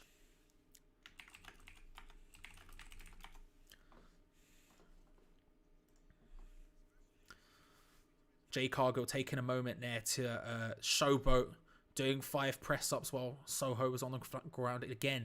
That's that thing where if you're Jim Ross, you're looking at that and you'd say something along the lines of showing her an experience. She should be taking advantage of that. Smart Mark should be telling her to take advantage of that. But instead, no, she's taking the time to celebrate. Overconfident, maybe overconfident, some would say. We've seen that the Mercedes Martinez factor has, at least for now, been taken out of the equation. Her Mercedes Martinez, her Thunder Rosa and Mercedes Martinez have fought to the back. So we're not going to see Mercedes Martinez, at this point, it seems, interfering in the end of the match, which makes it a straight contest. That doesn't necessarily mean that it's more likely to be all roll up quickly from Ruby Soho. 1, 2, and then powered out straight into the turnbuckle goes Ruby Soho, shoulder first. Again, that arm is looking dodgy now, and now in comes Jade Cargill from the attack. Misses the splash. Soho looks to capitalize quickly with a big running super kick to the face. Looking just uncomfortable as heck as Ruby. Hits a second, hits a third. She has a Cargill rocking now. Ducks underneath a clothesline attempt. Does Soho. Catches a foot. Big knee to the face. Soho now capitalizing. Super kick. Step up enziguri to the back. Cargill's rocking. We've not seen her on the canvas too much here, but she is rocking. Soho looking for a back body drop. Can't quite find it. Jade getting the block. She's thrown into turnbuckles this time, and instead, it looks like she tweaks her knee a little bit. And Soho, a nice one count until the shoulder was up, but it was a nice little Russian leg sweep type thing to get Cargill down. And now, as she's trying to rock herself to get up to her feet, it looked like Soho was going to the top. Looks like she was going to the top for a second. Instead, she comes and works over the leg, her left leg instead. She starts just going at it.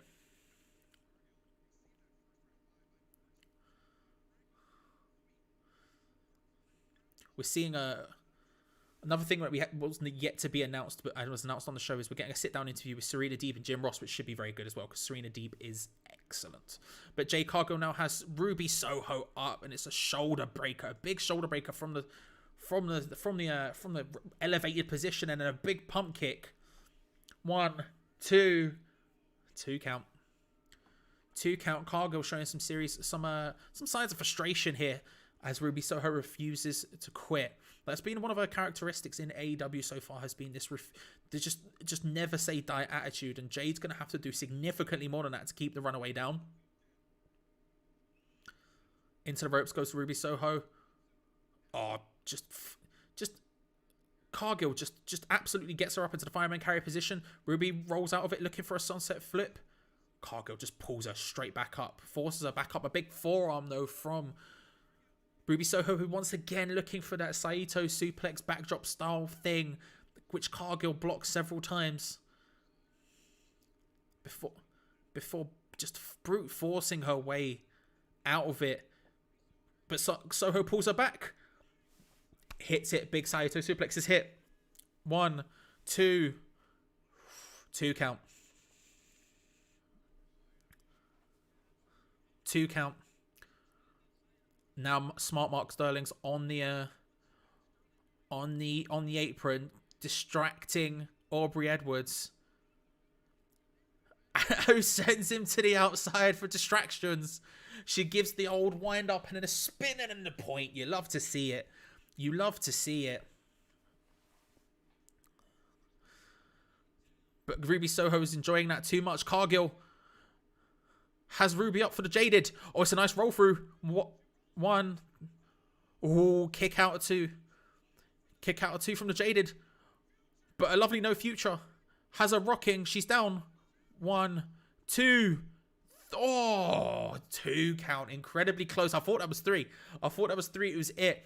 Jade went for the Jaded. Ruby rolls through beautifully into a roll up before getting Jade back up after the 2 count, hitting her with the no future. But only a 2 count. Only a 2 count.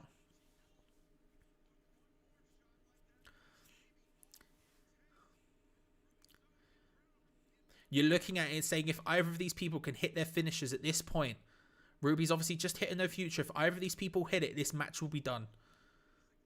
No Mark Sterling to distract either.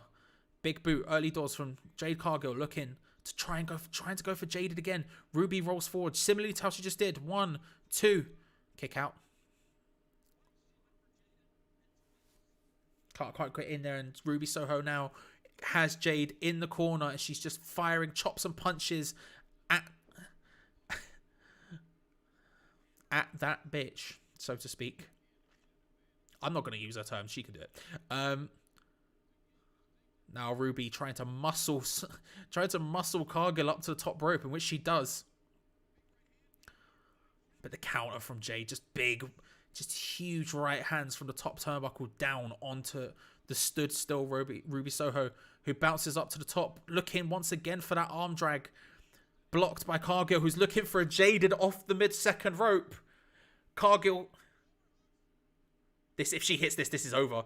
Oh, she's going all the way to the top. Oh, she thought about it for a second and back down.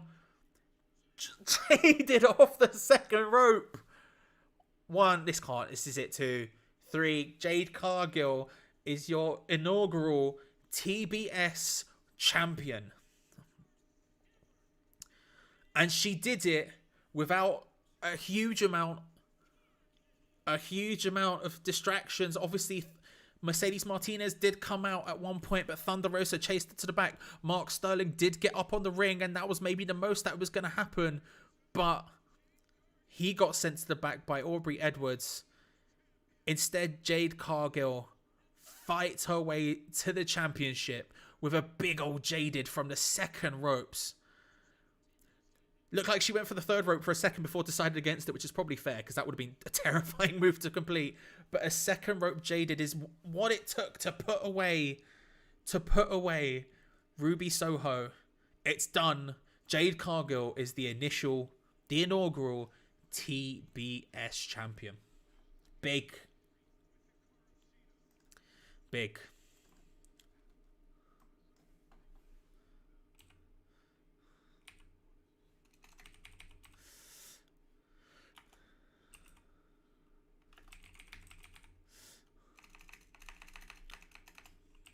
So Jim Ross asking what gives between you and Hikaru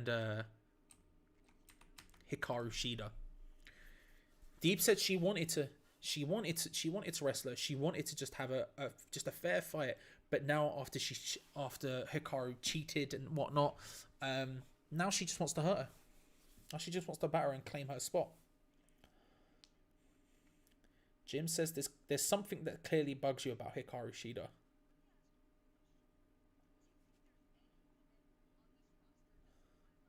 Deep turns around and says, let me turn that round. Do you think there's any woman on this roster who's on my level? Jim Ross says no. She's like, you're damn right. There's a reason they call me the professor. Is because there's a reason they call me the professor of wrestling, and that's because I have a PhD in this shiz. She said the S word. I'm not gonna say it because reasons. She says, "I take what I want.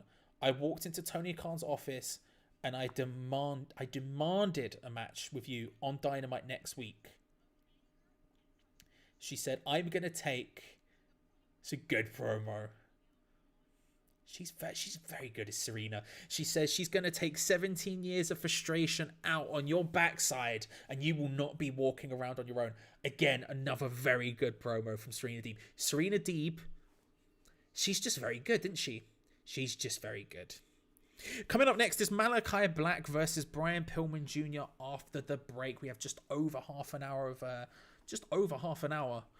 AEW Dynamite left to go. Their inaugural episode on TBS. It's been very good so far, to be fair. And this, again, could be very, very good. Black versus Pillman. We're getting Malakai's Black entrance to begin with. You can say what you want about Malakai Black as a wrestler. Anything. You can say what you want about literally anything. That man knows how to make an entrance. This just screams. It's one of those ones where I put the headphones on properly. I turn it up a little bit and just vibe it. Just vibe it, because it's just such a screamer.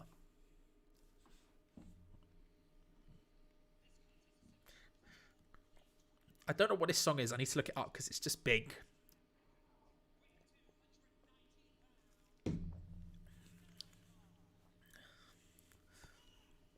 Seven and 1 record, singles record for AEW for Malakai Black. His previous match, of course, he beat the Varsity Blondes tag team partner of Bryan Pillman Jr. And now he wants to take on, Bryan Pillman. He's also taken out, of course, Julia Hart as well of the Varsity Blondes. He's beating Griff Garrison. Now he's going for Pillman. It's just a big theme song, isn't it? It's a great entrance with the lights out on the turnbuckle, the lights out in the center of the ring, cross-legged. It's just very, very good.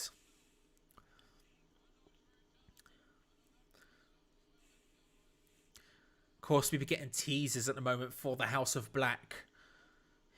Potentially a stable built around him. There's been rumors. There was a promo, about a sort of a pre-tape promo type thing a couple of weeks ago, in which he was talking to someone else. He put the black mist. He gave him the black mist. Said, "You are now more than just a king." Lots of rumors that it will be Brody King coming into AEW. That it will be him coming into AEW. They are tag team champions, of course, together with Pillman and Malakai Black. Seeing the build up to this, where he did the black mist on Pac. He hasn't been seen since. He did the black mist on Julia Hart, who is by Bryan Pillman's side, but with an eye patch and looking much less bubbly than she usually does. No confidence whatsoever looking from Julia Hart. And then, of course, on in the build up to this match as well. The match, the face down is happening right now. Big opportunity for Bryan Pillman. He's had some fairly big matches in AEW so far in his career, and this is another one of them. A big opportunity. Malakai Black on the first episode of TBS Dynamite.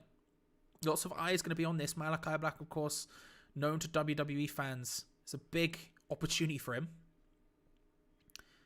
So only his 4th year in wrestling, Pillman, to be fair.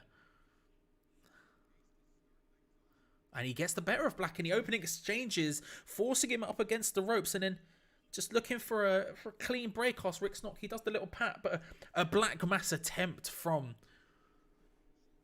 Malakai. Ducks out the way, does Bryan Pillman. Malakai trying to build up some speed, but a nice drop kick from Pillman again. Puts him in an awkward position. Big back elbow from Malakai. Then looking for a moonsault press, can't quite find him. Pillman throws him to the outside. And an incredibly nice diving dropkick to the outside of the ring from Bryan Pillman through the middle ropes. Just connects beautifully with Malakai Black as we go to ad break. Lovely, lovely stuff.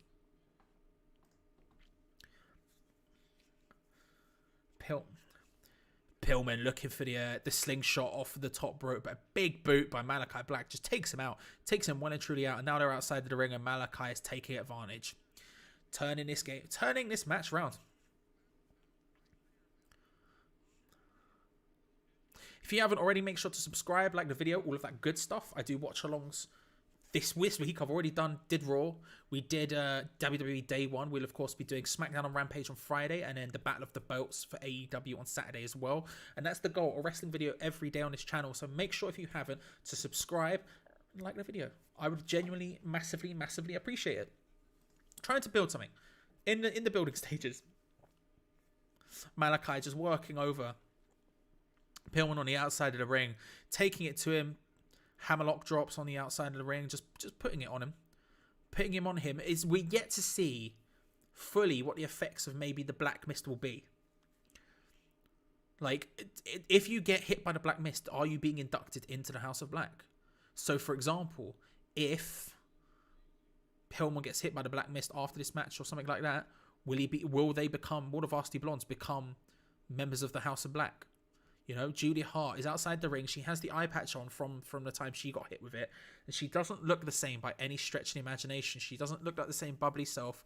She didn't come down with any sort of energy. She looked very hesitant. She was taking deep breaths as she was coming down the ring. Be interested to see what kind of effect that'll have. How that'll play out as a storyline thing going forward. Because right now, I mean, Malakai is probably the only time a sort of let's say a spooky gimmick has worked in AEW to a significant extent. And part of that is because it's Malakai. But of course, when we saw the promotion start, we had the Dark Order, who had like a spooky vibe going on, which changed quickly, and they didn't really turn around to a full extent until Brody Lee came in. And since then have gone on to do really good things, but it hadn't quite happened until then. We also had the Nightmare Family with Brandy and with Awesome Kong. That again did not work out. That was really strongly disliked at the time. So there's never been any real sort of essence of let's say spooky, for lack of a better term, gimmicks working in AEW as of yet. Malakai's the first one who's managed to come in and sort of have a little bit of that aura, a little bit of the dark arts about him. You know, the entrance, the theme song, his whole look. And if there is something going on with the Black Mist, with him hitting it and that changing people and that making it making them different somehow, whether it is just joining the House of Black or whether that is just changing their characters. I mean, that's a big thing. We've come back from the ad break to Malakai Black just with a big old roundhouse kick to the to Pillman's head there. Julia Hart on the edge of the outside the ring, just not enjoying this at all. Not enjoying this match at all, as Pillman looks like he's being set up here for the Black Mass. He fights it off. He just pushes it away. And he goes for it again. Black's trying to just pull Pillman up with one foot as he's done previously, but Pillman's fighting it off. He's doing really well to fight it off here. He's been the first person to really fight off in this sort of way, and a big right hand hits Black round the head, and all of a sudden he's got a bit of momentum here. Maybe Pillman ducks the clothesline and comes out with a big elbow strike, and now he's making it count. Second lariat from Pillman, pushing it on Black, who reverses with a big old foot, but then once again swinging round, does Bryan Pillman with a chop, and now he has Malakai in suplex position. A jackhammer, a big old jackhammer from Pillman. 1, 2. Oof, only a 2 count. Only a 2 count. Not a bad situation whatsoever, but only a 2 count. And now he's going up to the top rope. Malakai's not going easily here. He's going for the springboard, of which he completely flops, and then Malakai ends it with a Black Mass. Knee across the chest. 1, 2, 3. It's done. Malakai Black with the win. And he rolls out and just walks away. Rolls out, walks away. Is he going to turn around and go back? He stopped a second. It was absolutely ended. There was a mistake from Bryan Pillman looking for the flying Bryan movements. Springboard off the top. trips, falls, and Malakai just hits him very easily with the Black Mass. It's done. As he goes back in, he's trying to attack Pillman. Julia Hart is going away, but the Lucha Brothers with Alex Abrahantes come out to confront Black. But as it happens, the lights go out, and Malakai Black stood.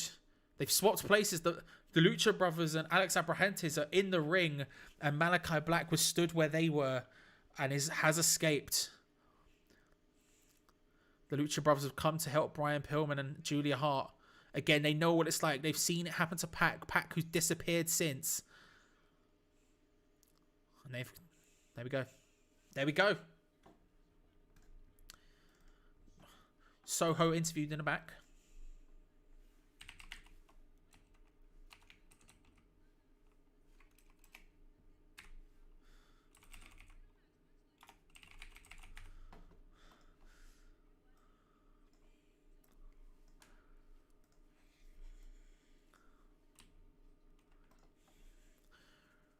Britt came to gloat at Ruby, who said...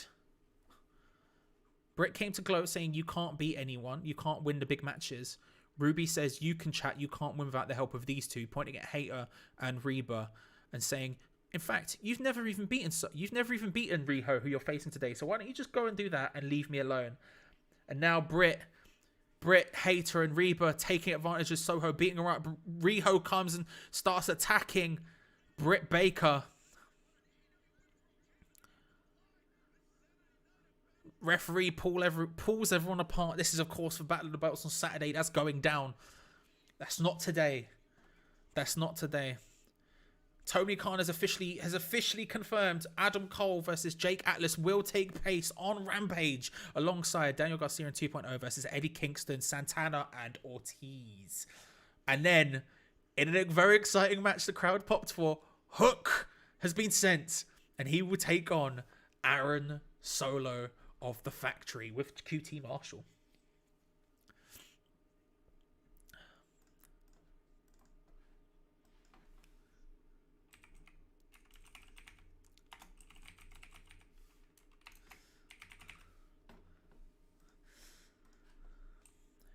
QT saying everyone's hyped about him, but I taught him.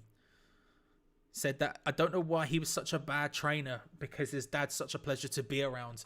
And then, but there's one person he didn't stretch, and that was. Oh, and then one more match confirmed here is Britt Baker and Jamie Hayter in a tag team match versus Riho, Ruby, Soho. Big place. QT saying the only person you didn't stretch was Aaron Solo. Aaron ends it with, stretch me if you can, survive if I let you. Just rubbing it in his face. We, of course, have the tag team championship match coming up, which is going to be a big old thing. Big up CD Peach is playing with his bears again. Doesn't surprise me, Reese. Good to see you, but does not surprise me whatsoever. Well, you know. Listen. Peach is Peach. You can't explain it, nor can you nor should you try. Because here's what it is. Luchasaurus versus Lucha Brothers versus Jurassic Express for the tag team titles is our main event, which comes up after this ad break. Seems it's gonna be big. If it does end with some sort of Christian confrontation, whatever, but before that, it's gonna be a banger regardless. Yeah, look, Peach, you can't explain Peach. He just exists in his own realm. I tried to explain Peach to someone the other day and failed. So you know. It is what it is. It is. I hope you're well though, bro. Hope you're all good. Jurassic, I think that's how you spell it. Let's just go with that.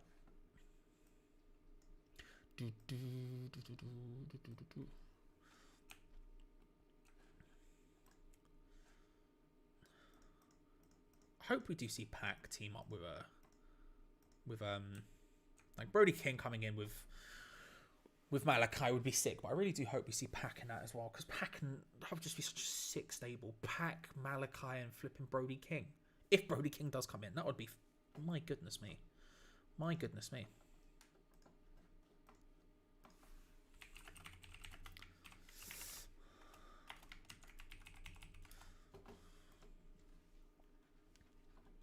It's been a good episode so far, to be fair. It's been a very good episode, to be fair. World title match banged. Like, if you were watching this for the first time, you would probably be very, very happy. If you were like, this is my first time watching AEW, yeah, I'll take that. I'll take that. It's been very good. And also, they're 2 hours, man. It just gets in and gets out. No messing about. None of this 3-hour Raw nonsense. It's just big. Just big. And then, like, we start off with a World Championship match. We're going to end with a tag team. Just, yes. Yes. Yes.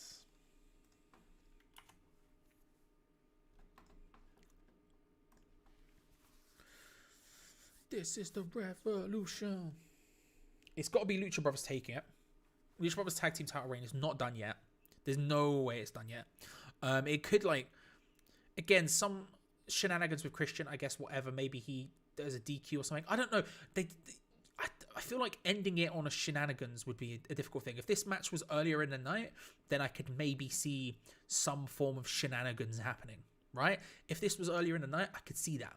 But seeing as this is the main event, maybe a hint, like Christian costing them in some way, shape, or form where it's not Christian turning. It's like mistake. It could be construed as a mistake, potentially.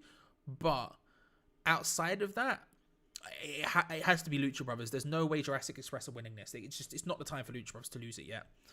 As much as this theme song is a banger, and it is.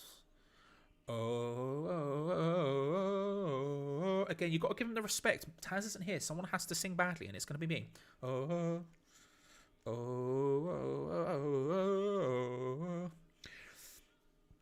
Out come Jungle Boy and Luchasaurus with Christian. Christian is with them. So, Christian is with him. There was a nice face down last week between the Lucha Brothers and Jurassic Express. And Jurassic Express, I'd be surprised if they broke up. Look, the thing is, Jungle Boy's future is obviously in singles. When that happens or not, I don't know. But his future is obviously in singles. Now, AEW have been pretty good at keeping together stables despite... Even if one guy goes off and spins off into his own thing, they have been pretty good at keeping the sort of stables together. We saw it with the Inner Circle, right? Jericho went off and tried to do... Like, they were doing their own things. Like, Jericho, everyone doing little bits and pieces, Guevara. But the stable has never broken up. They're still sort of a unit. So I don't know if they'll ever break up fully. But it might be... Is it time for Jungle Boy to spin off by himself? Because there's an argument to be said, will they ever win the tag team championships? If it was going to happen, it might have happened before this. And it hasn't yet. So I don't know. But the Lucha Brothers are just making their way into the ring as we stand. These two teams, though, could tear this up. The Lucha Brothers, like I said, are one of the top 3 tag teams in the world, quite easily. They are so disgustingly good. And in singles, they are so disgustingly good. Rey Fénix flies like no one else. Penta is Penta. Alex Abrahantes shouldn't be in that clique and yet somehow adds to it. I don't know how he does, but he does. His just obnoxious OTT nature just works. The tag team match they had with the Young Bucks. When was that? That was Full Gear. Was that Full Gear? I think it was Full Gear. One of the best cage matches, and one of the best matches one of the best tag team matches you're going to see in a long time, and one of the best cage matches, arguably ever. It was incredible. And this doesn't feel like the right time for them to lose those belts yet. Bryce Remsburg holding them up for the camera now, as we're going in. We got probably about 17 minutes, 16 and a bit minutes until the end of the episode.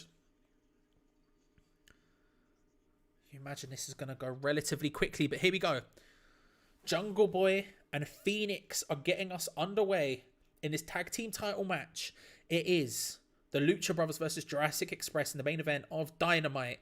The first ever Dynamite of TNT. The first Dynamite of 2022. Big plays incoming. Big plays incoming. Test of strength to start it. Phoenix and Jungle Boy just testing each other out, moving each other over. Nice flip over by Phoenix, who's then reversed into a test of strength, maybe getting the better of it early doors. Tries to ripcord it into a lariat, straight back caught by Jungle Boy into the test of strength. Gets him into a nice German suplex. Couldn't quite get it. Not a German suplex, just a nice Northern-like suplex with a pin at the other end of it. They still not let go of each other's hands yet. A pin from Phoenix. Jungle Boy forcing his way out of it. Second time in. Jungle Boy gets it up, looking for a monkey flip. Instead, rolls it into a Hurricane Runner pin. 1, 2. 1, 2 reversal from Phoenix. Can't quite get there.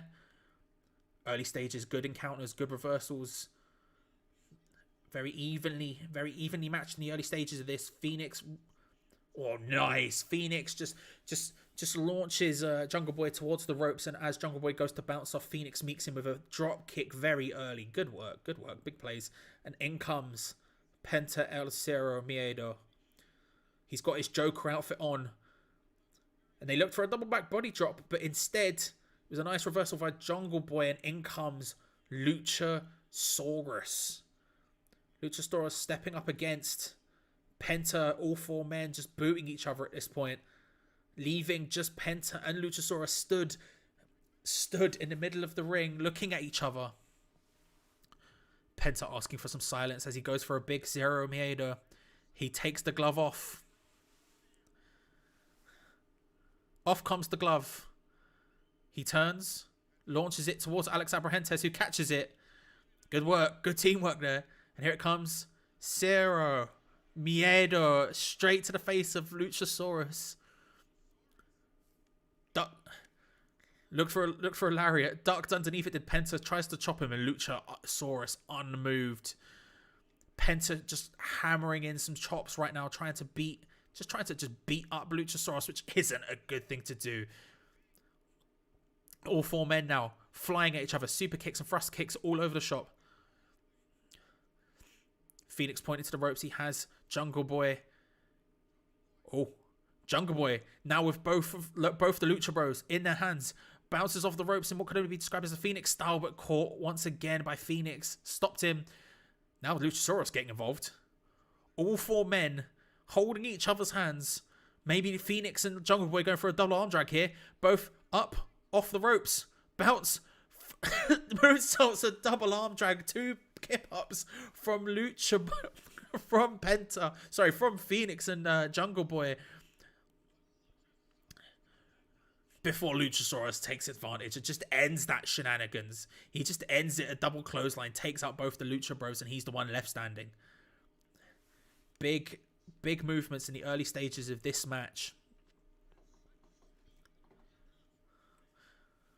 As Luchasaurus starts just firing blows at Phoenix and at Penta. Big German suplex. 1, 2. 2 count. 2 count. Luchasaurus taking the advantage in this match, starting to put the hurt in now on Penta. Couple of big moves in a row, but a nice reversal from Penta and then a super kick to the back of the head. And then an enziguri from Phoenix. Both Jungle Boy and Phoenix both tagged in now. Jungle Boy going for a double clothesline there. Not going to work, bro. Oh, but a nice slip out. Ducks underneath. Oh, nice evasion movements from Jungle Boy here. Manages to fight both of the Lucha Brothers off by himself, doing really nice stuff. And then a lovely arm drag, kips himself up into a head scissors on Phoenix while he takes an arm drag on Penta. Both of them outside the ring, goes to sort of baseball slide over what Penta popped up onto the ring apron, and Phoenix runs across the tightrope to just clear out Jungle Boy as we go into the ad break. The Lucha Brothers have the advantage. A very, very nice combination there. Jungle Boy doing really well to just fight off both of the Lucha Brothers at once there, but it could only last so long as Penta puts him onto the side of the apron, and then the tightrope running kick from your boy Phoenix just ends it. As Phoenix now putting the hurt in on Jungle Boy, making it just finishing it. chops galore. Just a big, harsh chop from Phoenix, from Penta. What he's known for. Well, one of the things he's known for. He loves a chop, does that man? And Phoenix just bouncing off the ropes in an incredibly weird way to just splash, Jungle Boy there. I don't even know how to describe that. That was very weird.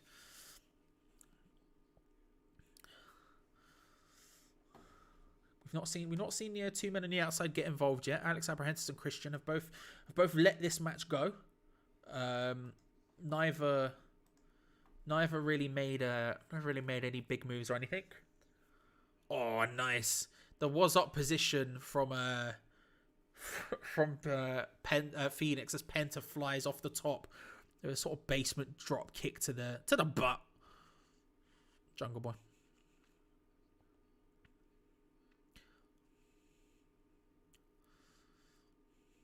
Again, I can't see Jurassic Express winning this. It would be very surprising to me if they were. It seems a bit early The feud doesn't seem to have. So it's not 100% on fire yet. It doesn't feel like it's quite the right time for the Lucha Bros to lose their championships just yet. But like I said, it's one of those situations where you look at it and you say, well, it's very clear that Jungle Boy has a future in this company as a singles guy. It's very clear he has a future as a singles guy in general. If he's not going to win the tag team championship now, there's an argument to be said he might not win it. So at this point, you have to ask yourself, if not now, when?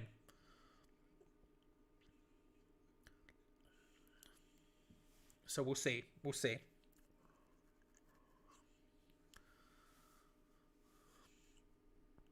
Penta just taking advantage along with Phoenix during the ad break, just putting it on Jungle Boy right now, just keeping fully in control of him here. Tell you what, I do love a Luchasaurus hot tag. I can't lie to you. I do love a Luchasaurus hot tag.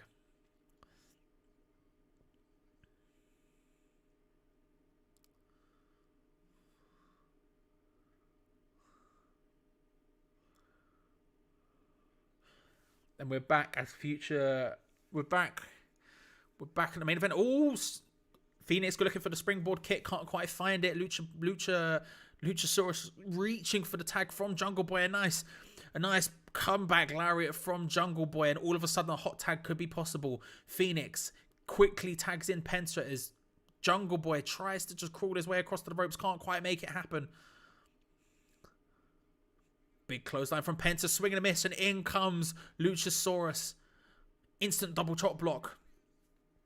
Now taking it to the champions. Big boots, big shoulder charges everywhere. Thrown up against one corner is Penta. The second corner is Phoenix. Opposite corners, and now Luchasaurus just running and just that back splashing against his opponents, against the champions, just putting the pain on them, and a nice double clothesline to end it off. The champs are down, and Luchasaurus celebrates the momentum he has. And now he's setting them both up for a chokeslam here. Whoever gets up first is getting this chokeslam. Or are they both getting up at the same time? We'll see. Phoenix, hand around the neck from Luchasaurus. And now, he tries to transition Penta into it, but he can't. And now both men with nice super kicks. Oh, uno, dos, tres, and a double super kick to the knee, to the Luchasaurus on his knees. And then a lovely tag team maneuver by Phoenix and Penta into a pin. 2 count from Bryce. 2 count from Bryce. And now Penta just stomping a hole. Stomping a hole in Luchasaurus. Jungle Boy is starting to stir on the outside as these two are just taking control of this match fully on Luchasaurus here. They were looking for that was up drop kick again. Luchasaurus spiking Phoenix down to the floor really well there. And then a big boot to Penta, who's on the top rope. Has him up in the fireman's carry position. Phoenix is stirring on the opposite side. Jungle Boy. Oh! An unreal Canadian Destroyer. 1, 2. Oh, it's a 2 count. An unreal Canadian destroyer from Phoenix. From Jungle Boy onto Phoenix, launching himself over Luchasaurus and Penta. Penta on Luchasaurus' shoulders. He flies over the top of him, catches Phoenix on the opposite side in a Canadian destroyer. That was insane.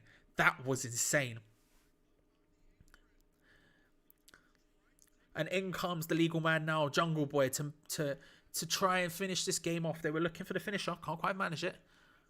Nice double thrust kick from Penta, making it count. Oh, Phoenix with a beautiful Canadian destroyer now on Luchasaurus.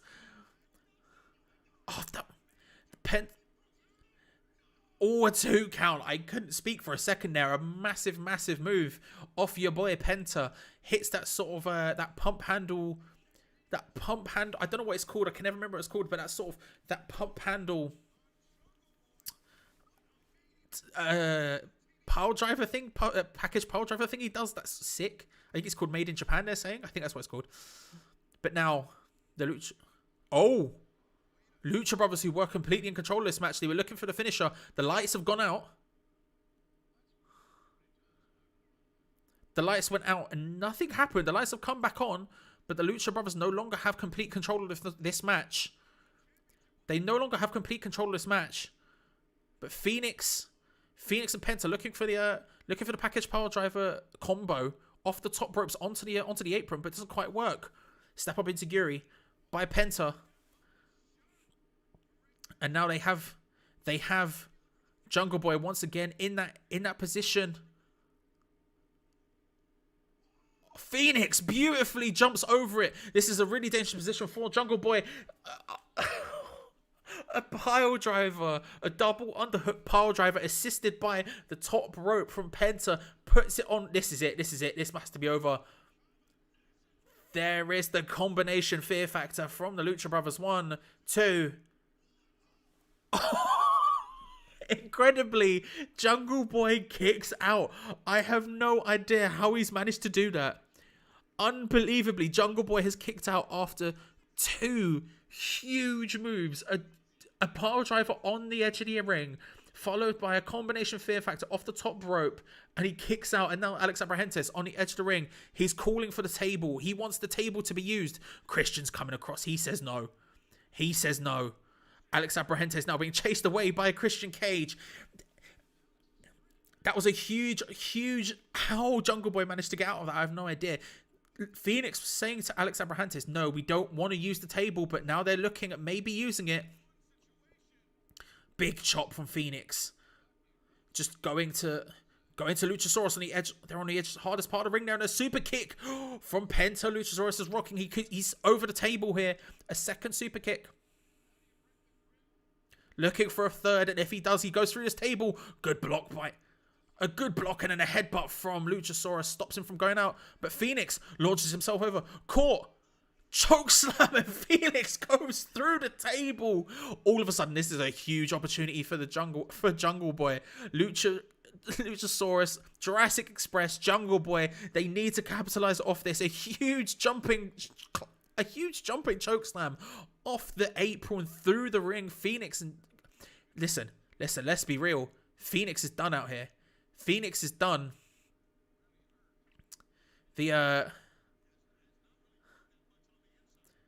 Jungle Boy, who's barely moved on the inside, is now getting picked up by Penta. Christian Cage is back to try and cheer Jungle Boy on. Looking for that fear effect again. Can't quite find it.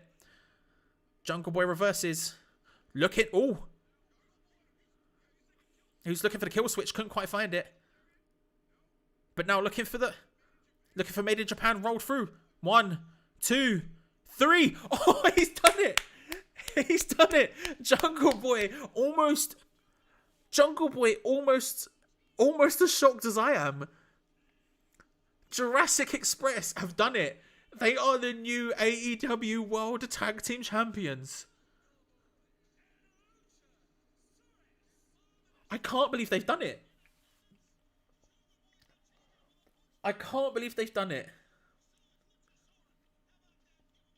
And Christian Cage comes across and hands the belts to Jurassic Express.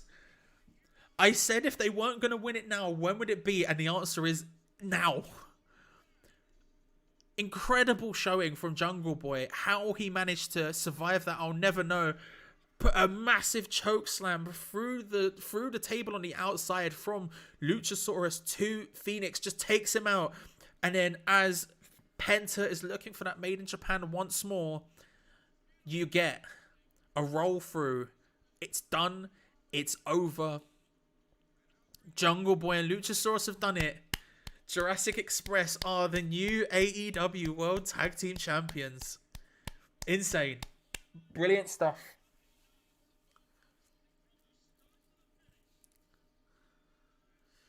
A big moment in their careers, and now at the top of the ramp, all of the different tag teams come up to the top of the ramp just to look at the new champions. Chris Jericho in the crowd also being seen. He claps for them, but looking uninterested. 2.0 FTR. Or Malakai Black up in the crowd as well.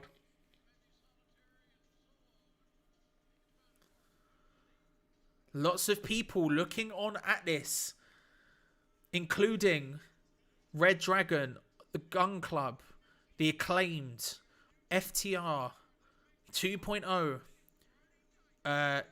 Private Party, Chris Jericho, Malakai Black, all looking on at the new tag team champions, making it known potentially that they're looking on as Jurassic Express celebrate, stand tall in the middle of the ring at the end of a brilliant episode of AEW Dynamite. They are the new AEW World Champions. Santana and Ortiz also looking down now upon the champs.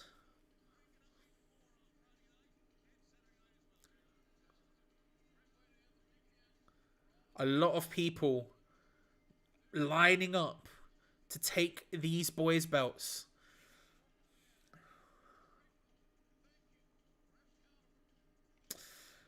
Rampage and Battle of the Belts have obviously to come this week. A big week for AEW. Now they've moved to TBS, and an excellent episode, to be fair. And as we go off the air, we see them celebrating. What good match. Great match, if anything. You could make the argument, of course, that they were maybe taken, maybe didn't happen for them in a way. You know, it wasn't an interruption from Christian or from anything else that we spoke about. It was instead potentially Malakai Black. We don't know. Yeah, of course, dropping of the lights is very much his shtick. But I thought an excellent match, and I mean, what an ending to see those two finally win the gold. They've been over from day one. One of the most over acts from the beginning of the company was, of course, Luchasaurus, and to see them finally get their reward, get a tag team title reign in them, like I say, it's gonna happen for Jungle Boy at some point. What scenes? But there you go. That is the end. That is AEW Dynamite for this week, and it was a very, very good episode. A very good episode. I guess we could talk about it quickly. Let me see if I can pull up a results thing just to remind me sort of what happened. But yeah, a very good show. Let's review it quickly, shall we? Let's review it quickly because big plays. If you haven't already, by the way, subscribe, like the video, all that good stuff. Right. So, AEW's first ever show on TBS, AEW Dynamite. It was a big event, and they stacked the card as much as they could. Well, they stacked the card as much as they could, given the fact they also have Rampage on Friday, and given the fact they also have Battle of the Belts on Saturday. They put a lot on this card, and all of it delivered, in my opinion. I think all of it delivered. We started off big with the Hangman Adam Page versus Bryan Danielson AEW World Championship match with the three judges. Those three judges being Mark Henry, Jerry Lynn, and Paul White. It made sense for it to go first after the 60-minute draw went first last time. It kind of makes sense, right? That you put them on first again, just in case it does go to 60 minutes, so you can definitely have the full thing going on television. And it lived up to it. Was it as good as their first one? I'm not going to sit here and say it was as good as their first match ever was. I'm not going to sit here and make that claim, because their first one was, I said this earlier on in the watch along, but the first one, you know, was it this is just one man's opinion, and it's up to you how much you put on that. But when Dave Meltzer went, that was 5 stars, and I went, yeah, it probably was. It was incredibly good, especially because we didn't know it was going to go 60 minutes. We weren't aware of that fact. We weren't sitting here before going, right, let's all settle in for 60 minutes of wrestling. No, it just kept going and kept getting better. The transitions between people being in control was very good, and this was exactly the same, just on a shorter time scale. We saw in the build-up, Adam Page say a couple of times, look, I know Bryan Danielson is going to be able to last 60 minutes. I can't outlast him. He's not going to get bored. He's not going to gas out. He's done it before. He can do it again. I'm going to have to come in and I'm going to have to take this guy's head off. I'm going to have to take it to him. And he did. He was on the front foot. He was aggressive. He didn't stand around and wait. Bryan Danielson trying to do the things that he did last time with the sort of ducking and the diving and the ring rope shenanigans and jumping jacks and stuff, showing off to some extent, especially now the judges were there, making sure he did it in front of them. Well worked. Both men bleeding profusely by the end of it. Lots of hammer locks into the ring post to trying to put it on him as much as possible. But to be fair, a very, very good match. A very, very good match. And it ends up with Hangman winning clean. There was some questions about perhaps whether or not it would be a case of them finding some way to get out of it so they could have a third match potentially building up to Revolution. But I felt like it was important for Hangman Page to get a win here. It was important for him to definitively beat his opponent in his first feud, even if his opponent is as big as Daniel Bryan. And his first opponent being Daniel Bryan puts them in a sticky wicket of a situation because they can't just go, we'll just bun it off. No, they have to put it on him somewhat. And this is a conclusive victory. Some big plays, hits him with the buckshot lariat once. All it took was one. We know now after that first one when he did hit the buckshot lariat and he just couldn't get to there to pin on time before the bell rang at 60 minutes that it would have happened. But a huge backdrop driver, buckshot lariat, it's done, it's over. Adam Page continues his run as AEW World Champion.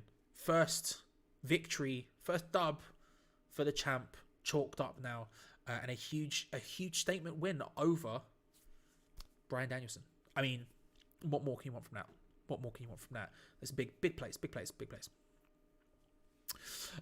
We then had Maxwell Jacob Friedman versus Sean Dean. Okay. I should say actually before this, we had a commercial break where the Acclaimed cut a promo on Darby Allin and Sting. They say they're not done with him yet and they're going to do basically a diss track next week, which I like the Acclaimed. I think they go too far sometimes, but I do actually quite like the act. So a little cheeky, they say a music video, I'm going with diss track on Darby and Sting. I'd be here for. But yeah, then we had Maxwell Jacob Friedman, MJF versus Sean Dean. Chicago native Sean Dean. And as the match is about to kick off, as the ding ding dings happen, out comes CM Punk, sprints straight down to the ring. MJF runs away. MJF gets on the ramp, starts doing that to CM Punk as if to go, what are you gonna do?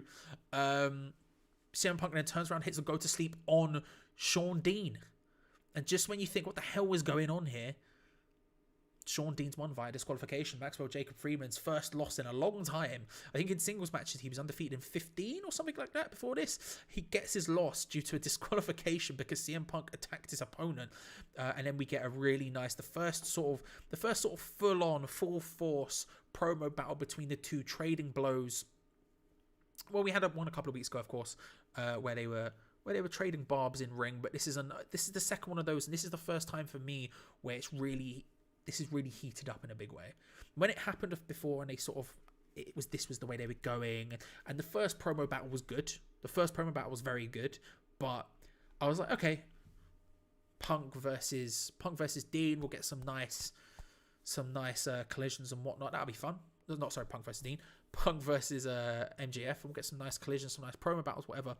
This was the moment where it really felt like it heated up here.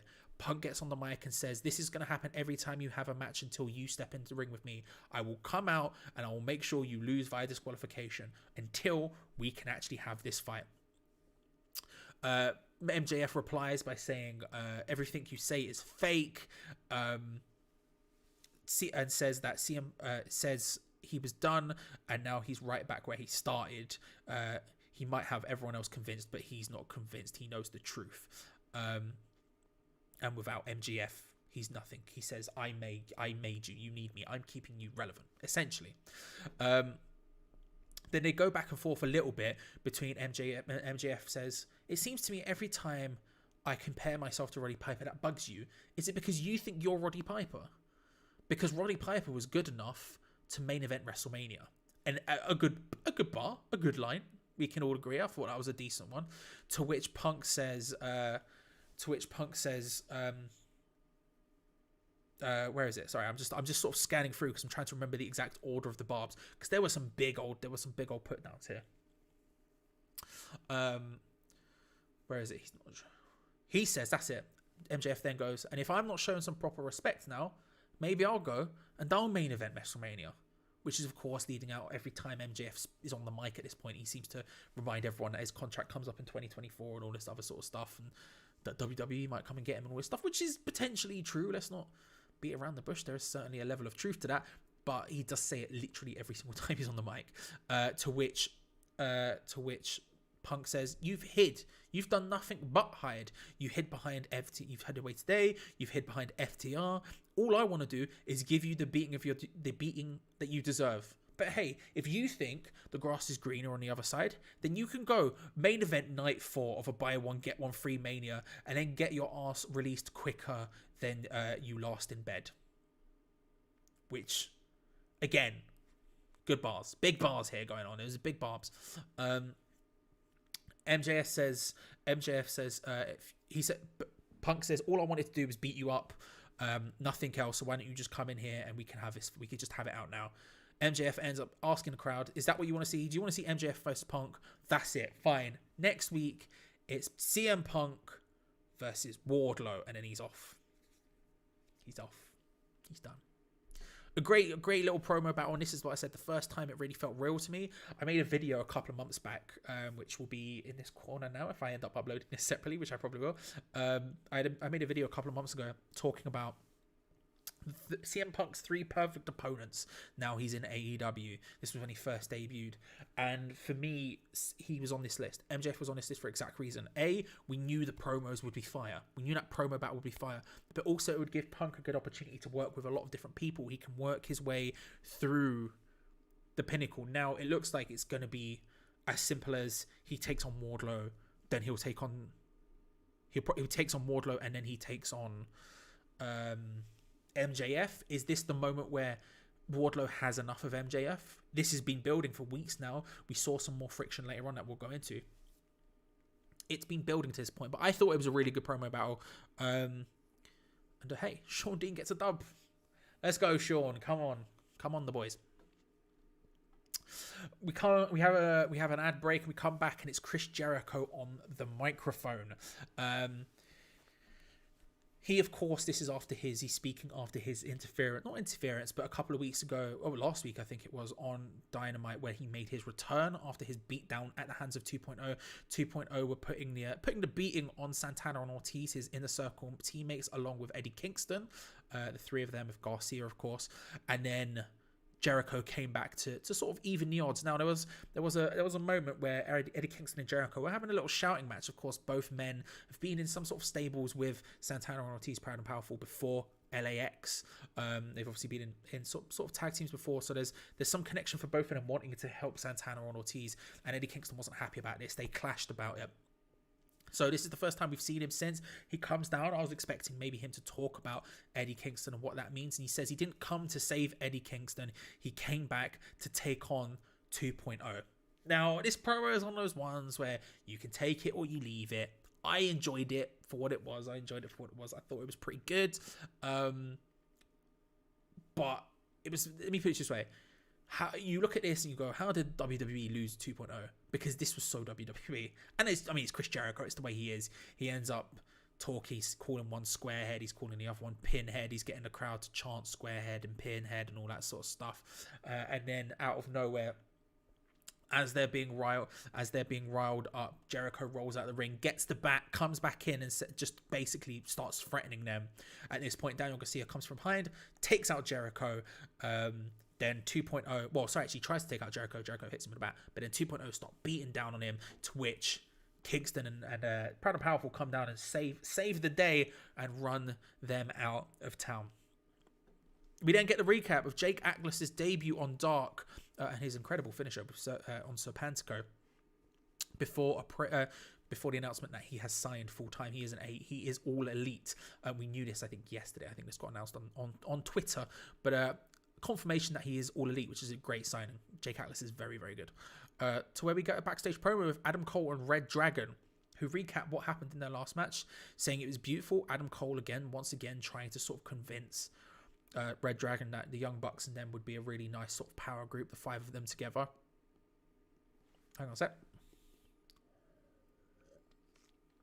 Dying a little bit. That they would all be good together, which Red Dragon don't seem too convinced by, but instead he said, well, this Jake Atlas guy's just come in. How about me and you, Jake, on Rampage, and then I'll show you to you and everyone else who wants to come into this company that I'm still the guy everyone's talking about, which will be a banger. Adam Cole versus Jake Atlas. Yes. Out comes Wardlow. Wardlow this time to take on Antonio Zambrano. Now, we've seen Wardlow just powerbombing people for fun. This is another one of those matches. Instead, before it starts, Antonio Zambrano walks outside the ring. He's going to take his time on this one. He's seen what's happened previously. Smart move, but this was before the bell rings, and Sean Spears hits a C4 on him on the outside, a Death Valley driver. Hits a C4 on Zambrano, rolls him back into the ring. Wardlow, somewhat peeved by this, perturbed, like, bruv, why? I'll just beat him. Spears is telling him pin. He picks him up. He starts powerbombing him. 5 powerbombs later, Zambrano's down. 1, 2, 3. It's done. Easy as you like. It's exactly what you thought it was. It was Wardlow, right? Coming back, we then have a big match. It's the AEW TBS Championship Tournament final. It's Jade Cargill versus Ruby Soho. Now, obviously, the storyline going into this, we had in the previous round Thunder Rosa versus Cargill. It looked like Thunder Rosa was about to beat Cargill. It looks like she was getting the better of her, which is something that not many people have done. Whereas, as it was about to happen, a masked figure came from behind, beat up Thunder Rosa, stopped her from getting involved, and it ended up being Mercedes Martinez debuting in AEW. That was last week. Another beautiful get from those releases from WWE, Mercedes Martinez, and that versus Thunder Rosa is going to be, what a match, what a feud that's going to be. And that ended up playing up into this one to some extent. It seemed like it might have been all set up even for Ruby to win, to be fair, because in my head, and someone who was it in the live chat at the beginning of the show, Ramit did mention it, said, well, this is set up beautifully for Mercedes Martinez to come out, and then Thunder Rosa comes out and takes her out, so Cargill can't cheat, essentially. And she does as it goes out. Ruby Soho at one point is on the outside of the ring. Mercedes Martinez comes down to put the beating on, being stopped by referee Aubrey Edwards, and then Thunder Rosa comes from behind and starts battering her. They fight to the back. Again, that feud is going to be so good. I cannot stress to you how good that feud is going to be. I cannot wait. And then as the match plays out further, it plays out exactly how you think it would. Jade Cargill having the power advantage, having the size advantage, making that count against the lesser Ruby, or smaller Ruby, I should say, who's trying to use her evade. She's trying to evasion. She's doing some nice moves. She does at one point hit her with no future. It goes for a 2 count, at which point Mark Sterling does get up onto the ring. He starts trying to interfere, trying to distract. Aubrey Edwards sends him to the back. We get a clean match for a little bit further on, at which point Cargill lifts her up, goes up onto the second rope and hits a Jaded from the second rope. Massive move. At that point, it felt like one finisher from either competitor would finish it, and Jade finishes it with aplomb. An avalanche Jaded from the second ropes. It's done. It's over. She's the inaugural TBS champion. I'm a little bit surprised. I felt like I couldn't decide who would be able to beat Jade, and seeing Jade lose would be shocking, but it felt all set up for Ruby Soho. Jade Cargill wins. It happened. She is the inaugural champion, and it's going to be who can beat her? And over the course of this show, and in the last couple of shows, we've had a lot of women's feuds starting, building up. we now have 2 women's championship belts. They need to start producing people to face them a lot, because that's what one of my biggest criticisms of AEW is I feel like they haven't done enough with the amazing women's division they have, and now it seems like they are doing with two belts now. And a lot of women's storylines going on at once with the Chris Statlander and legit Layla Hirsch stuff, with the Serena Deeb and Hikaru Shida stuff as well. We saw later on in the night, we saw a continuation of the fight between Soho and Britt Baker. We see the Britt and Riho stuff being set up for the belts, the Battle of the Belts on Saturday. Lots of women's stuff going on right now, and they need it because there's going to be there's all of a sudden there's 2 champions that need to be defended. There's 2 champions that need to be built towards. We'll see how it plays out. But the next thing we saw was this interview with Serena Deeb, which I thought was absolutely brilliant. Serena Deeb is just levels. She's just on the mic and in the ring. She's absolutely brilliant. Even on commentary. No, but she really is so good. And some choice quotes she spoke about.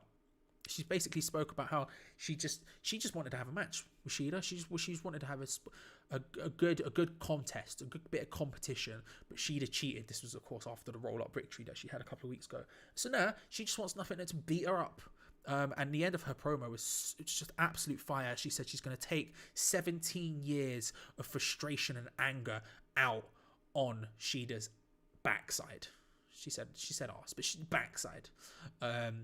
Fire promo. See it if you can. I'm sure AEW will upload it to their YouTube channel, because if not, you're losing money, mate. You're losing money. Second last match of the night, Bryan Pillman Jr. versus Malakai Black. I'm interested to see where this Black stuff is going. Obviously, because they haven't really had a successful spooky gimmick AEW yet. It's not really been something they've had. We've obviously seen attempts with the Dark Order when they first came in. The Nightmare Family with Brandy and Awesome Kong at the beginning. Neither worked. Fans didn't get on board with it at all. And so it's interesting to me to see the idea of Malakai Black potentially forming some sort of faction with the Black Mist. Is that where we're going with this? When he hits the Black Mist, people aren't the same. Maybe do they turn it into the House of Black? We saw a promo a couple of weeks ago, like a filmed thing somewhere else in like a house or something. Probably is or something, where he had someone next to him, a figure we don't see who it is.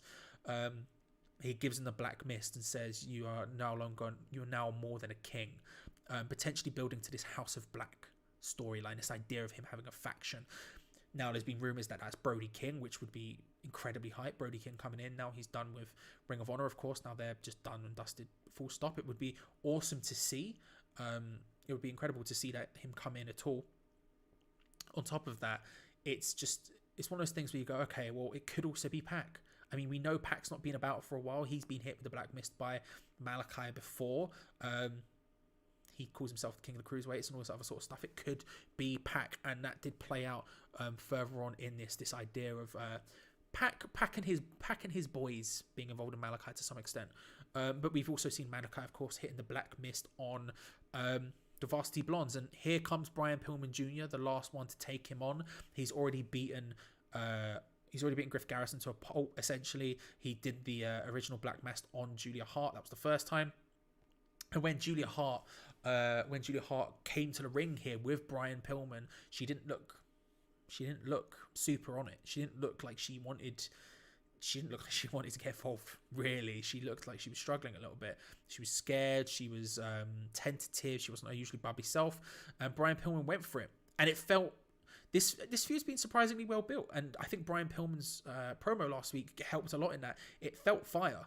There was some fire to this. There was some heat to this. But it was exactly what you think it was. Like, Bryan Pillman got in a more offense than maybe some people would have expected, but it does ultimately end in Malakai Black doing him in. Hits him with the Black Mass. It happens. It happens. There was a moment where Bryan Pillman hits a jackhammer, which mad towards the end, but it is a Black Mass win from Malakai Black. Now, Black, he's going back to the edge. He's going back up the ramp after winning. He exits the ring. Julia Hart is over Bryan Pillman, making sure he's okay. Malakai turns around, goes back in. He's gonna do some more damage here. Julia Hart looks terrified. She starts backing away on the floor, and right as she does that, out come the Lucha Brothers to make the save Of course, the Lucha Brothers and Alex Abrahantes, like I say, he's done in Pac in the past with the Black Mist. We haven't seen him since. They're his boys. They come out to make the save. The lights go out. When the lights come back on, the Lucha Brothers and Malakai Black have switched position. The Lucha Brothers are now inside the ring and Malakai Black is on the ramp. He then walks away up to the top of the ramp, and that ends that segment. We go backstage to Ruby Soho being interviewed. When DMD rolls up with her girls, she points. Britt starts basically showing off that she's like, "You've never won a big match. Yet another match where you just crumble. What are you doing?" She points out Ruby, that is, saying, "Hey, look, you don't win matches unless you've got your girls with you. So I wouldn't get too cocky about this. It's just not you, mate. It's just not you. So how about this? You've never beaten Riho. So why don't you go and get ready for that and just leave me alone?" Britt Baker and the girls start beating up Ruby Soho, where, of course, Riho comes to make the save. That's firing up for this Saturday's event, which, of course, we'll be doing watch along on this very channel, so check it out. But this Saturday's event of Battle of the Belts. And they cut away.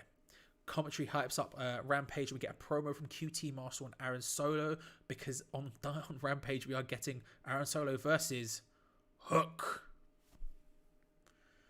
Get hyped.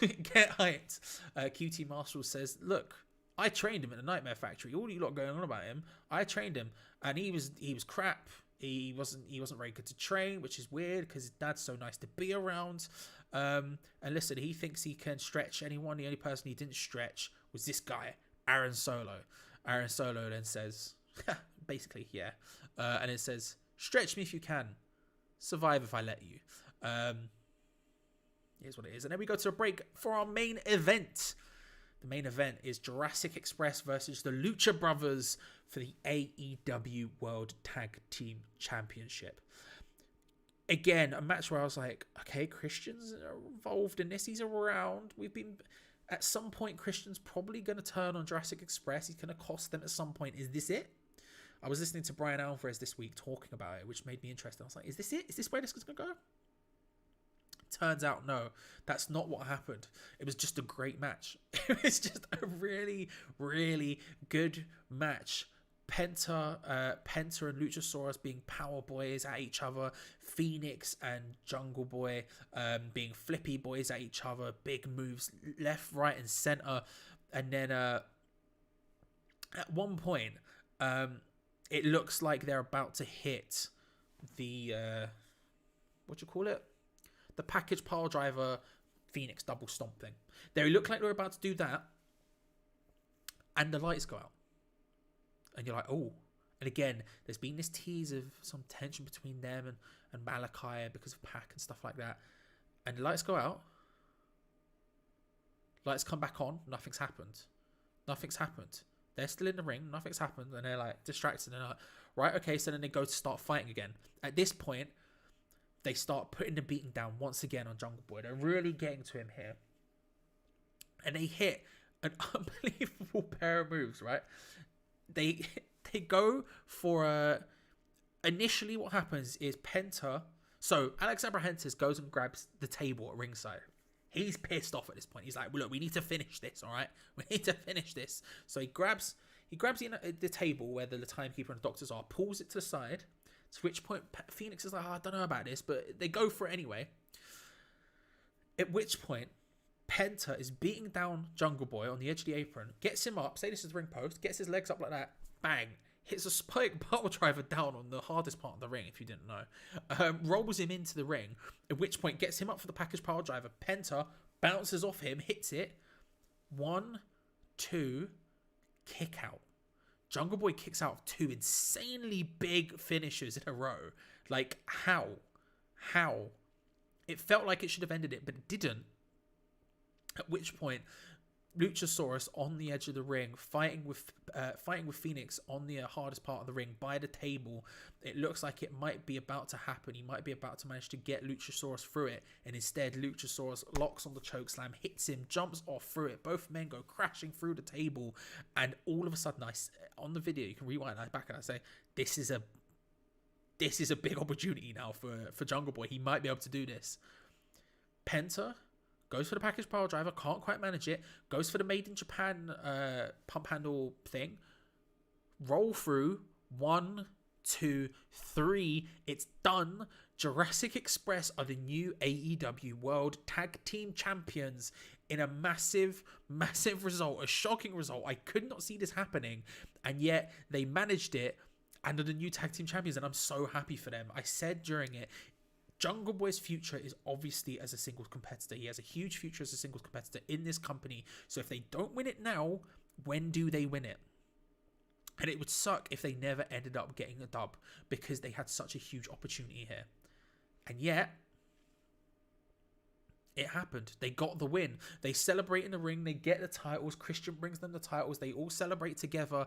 And the show goes out with all of the different various tag teams from AEW at the top of the ramp, in the crowd, sat down in different boxes, onlooking to the situation, just sort of keeping an eye on who the new champions are. FTR 2.0, Private Party. Who else was up there? Proud and Powerful. Malakai was up there looking on. Interestingly, of course, we know he has this potential other member of the House of Black. There's a lot of interest there. Basically, every tag team looking down and going, these are the boys we have to beat. And we go away with that visual and celebrations from Jurassic Express as they win. An excellent episode of Dynamite, I felt. Every match to me lived up to expectations. They were all very good. Some surprising results, but also some shockingly good results. Some fire promos. Serena Deeb and the CM Punk stuff. CM Punk, MJF stuff, importantly. And Hangman Page getting his first ever win as AEW World Champion. A really, really good show. A really, really good show. And nothing more than getting me hyped for the show down the road, which is, of course, on Friday night. We have Rampage straight after SmackDown, of both of which we'll be doing watch-alongs for on this very channel. So subscribe if you haven't already, because I genuinely appreciate it. We're doing a lot of watch-alongs right now, just trying to build something, trying to see what's happening, as well as having a wrestling video every day on this channel. That's the aim. Some sort of wrestling video, if not watch-along, there's something else on this channel every single day is the aim. So make sure to come back and get involved in them in future, and like the video if you haven't already, because that means a hell of a lot and helps an incredible amount in growing stuff, right? On top of that, we'll have, of course, the watch-along for SmackDown, which will roll straight into Rampage. And then on Saturday night, we will, of course, have the watch-along for the Battle of the Belts. A big old show. Couple of titles on the line there, including the Women's World Championship. Britt versus Riho could be very interesting. Will Britt finally manage to beat Riho? I don't know. We'll see. But come get involved and see with us. Why don't you like the video, subscribe if you haven't already, all that good stuff. And I will see you. I'll see you on Friday for the next watch along. Thank you very much, everyone. Thank you very much to Reese, Melinda, Sharky, Affers, Ramit, and of course, Andromeda G. Thank you very much for everyone for getting involved and all that good stuff. But until then, I will see you next time. See you later, everyone. Bye.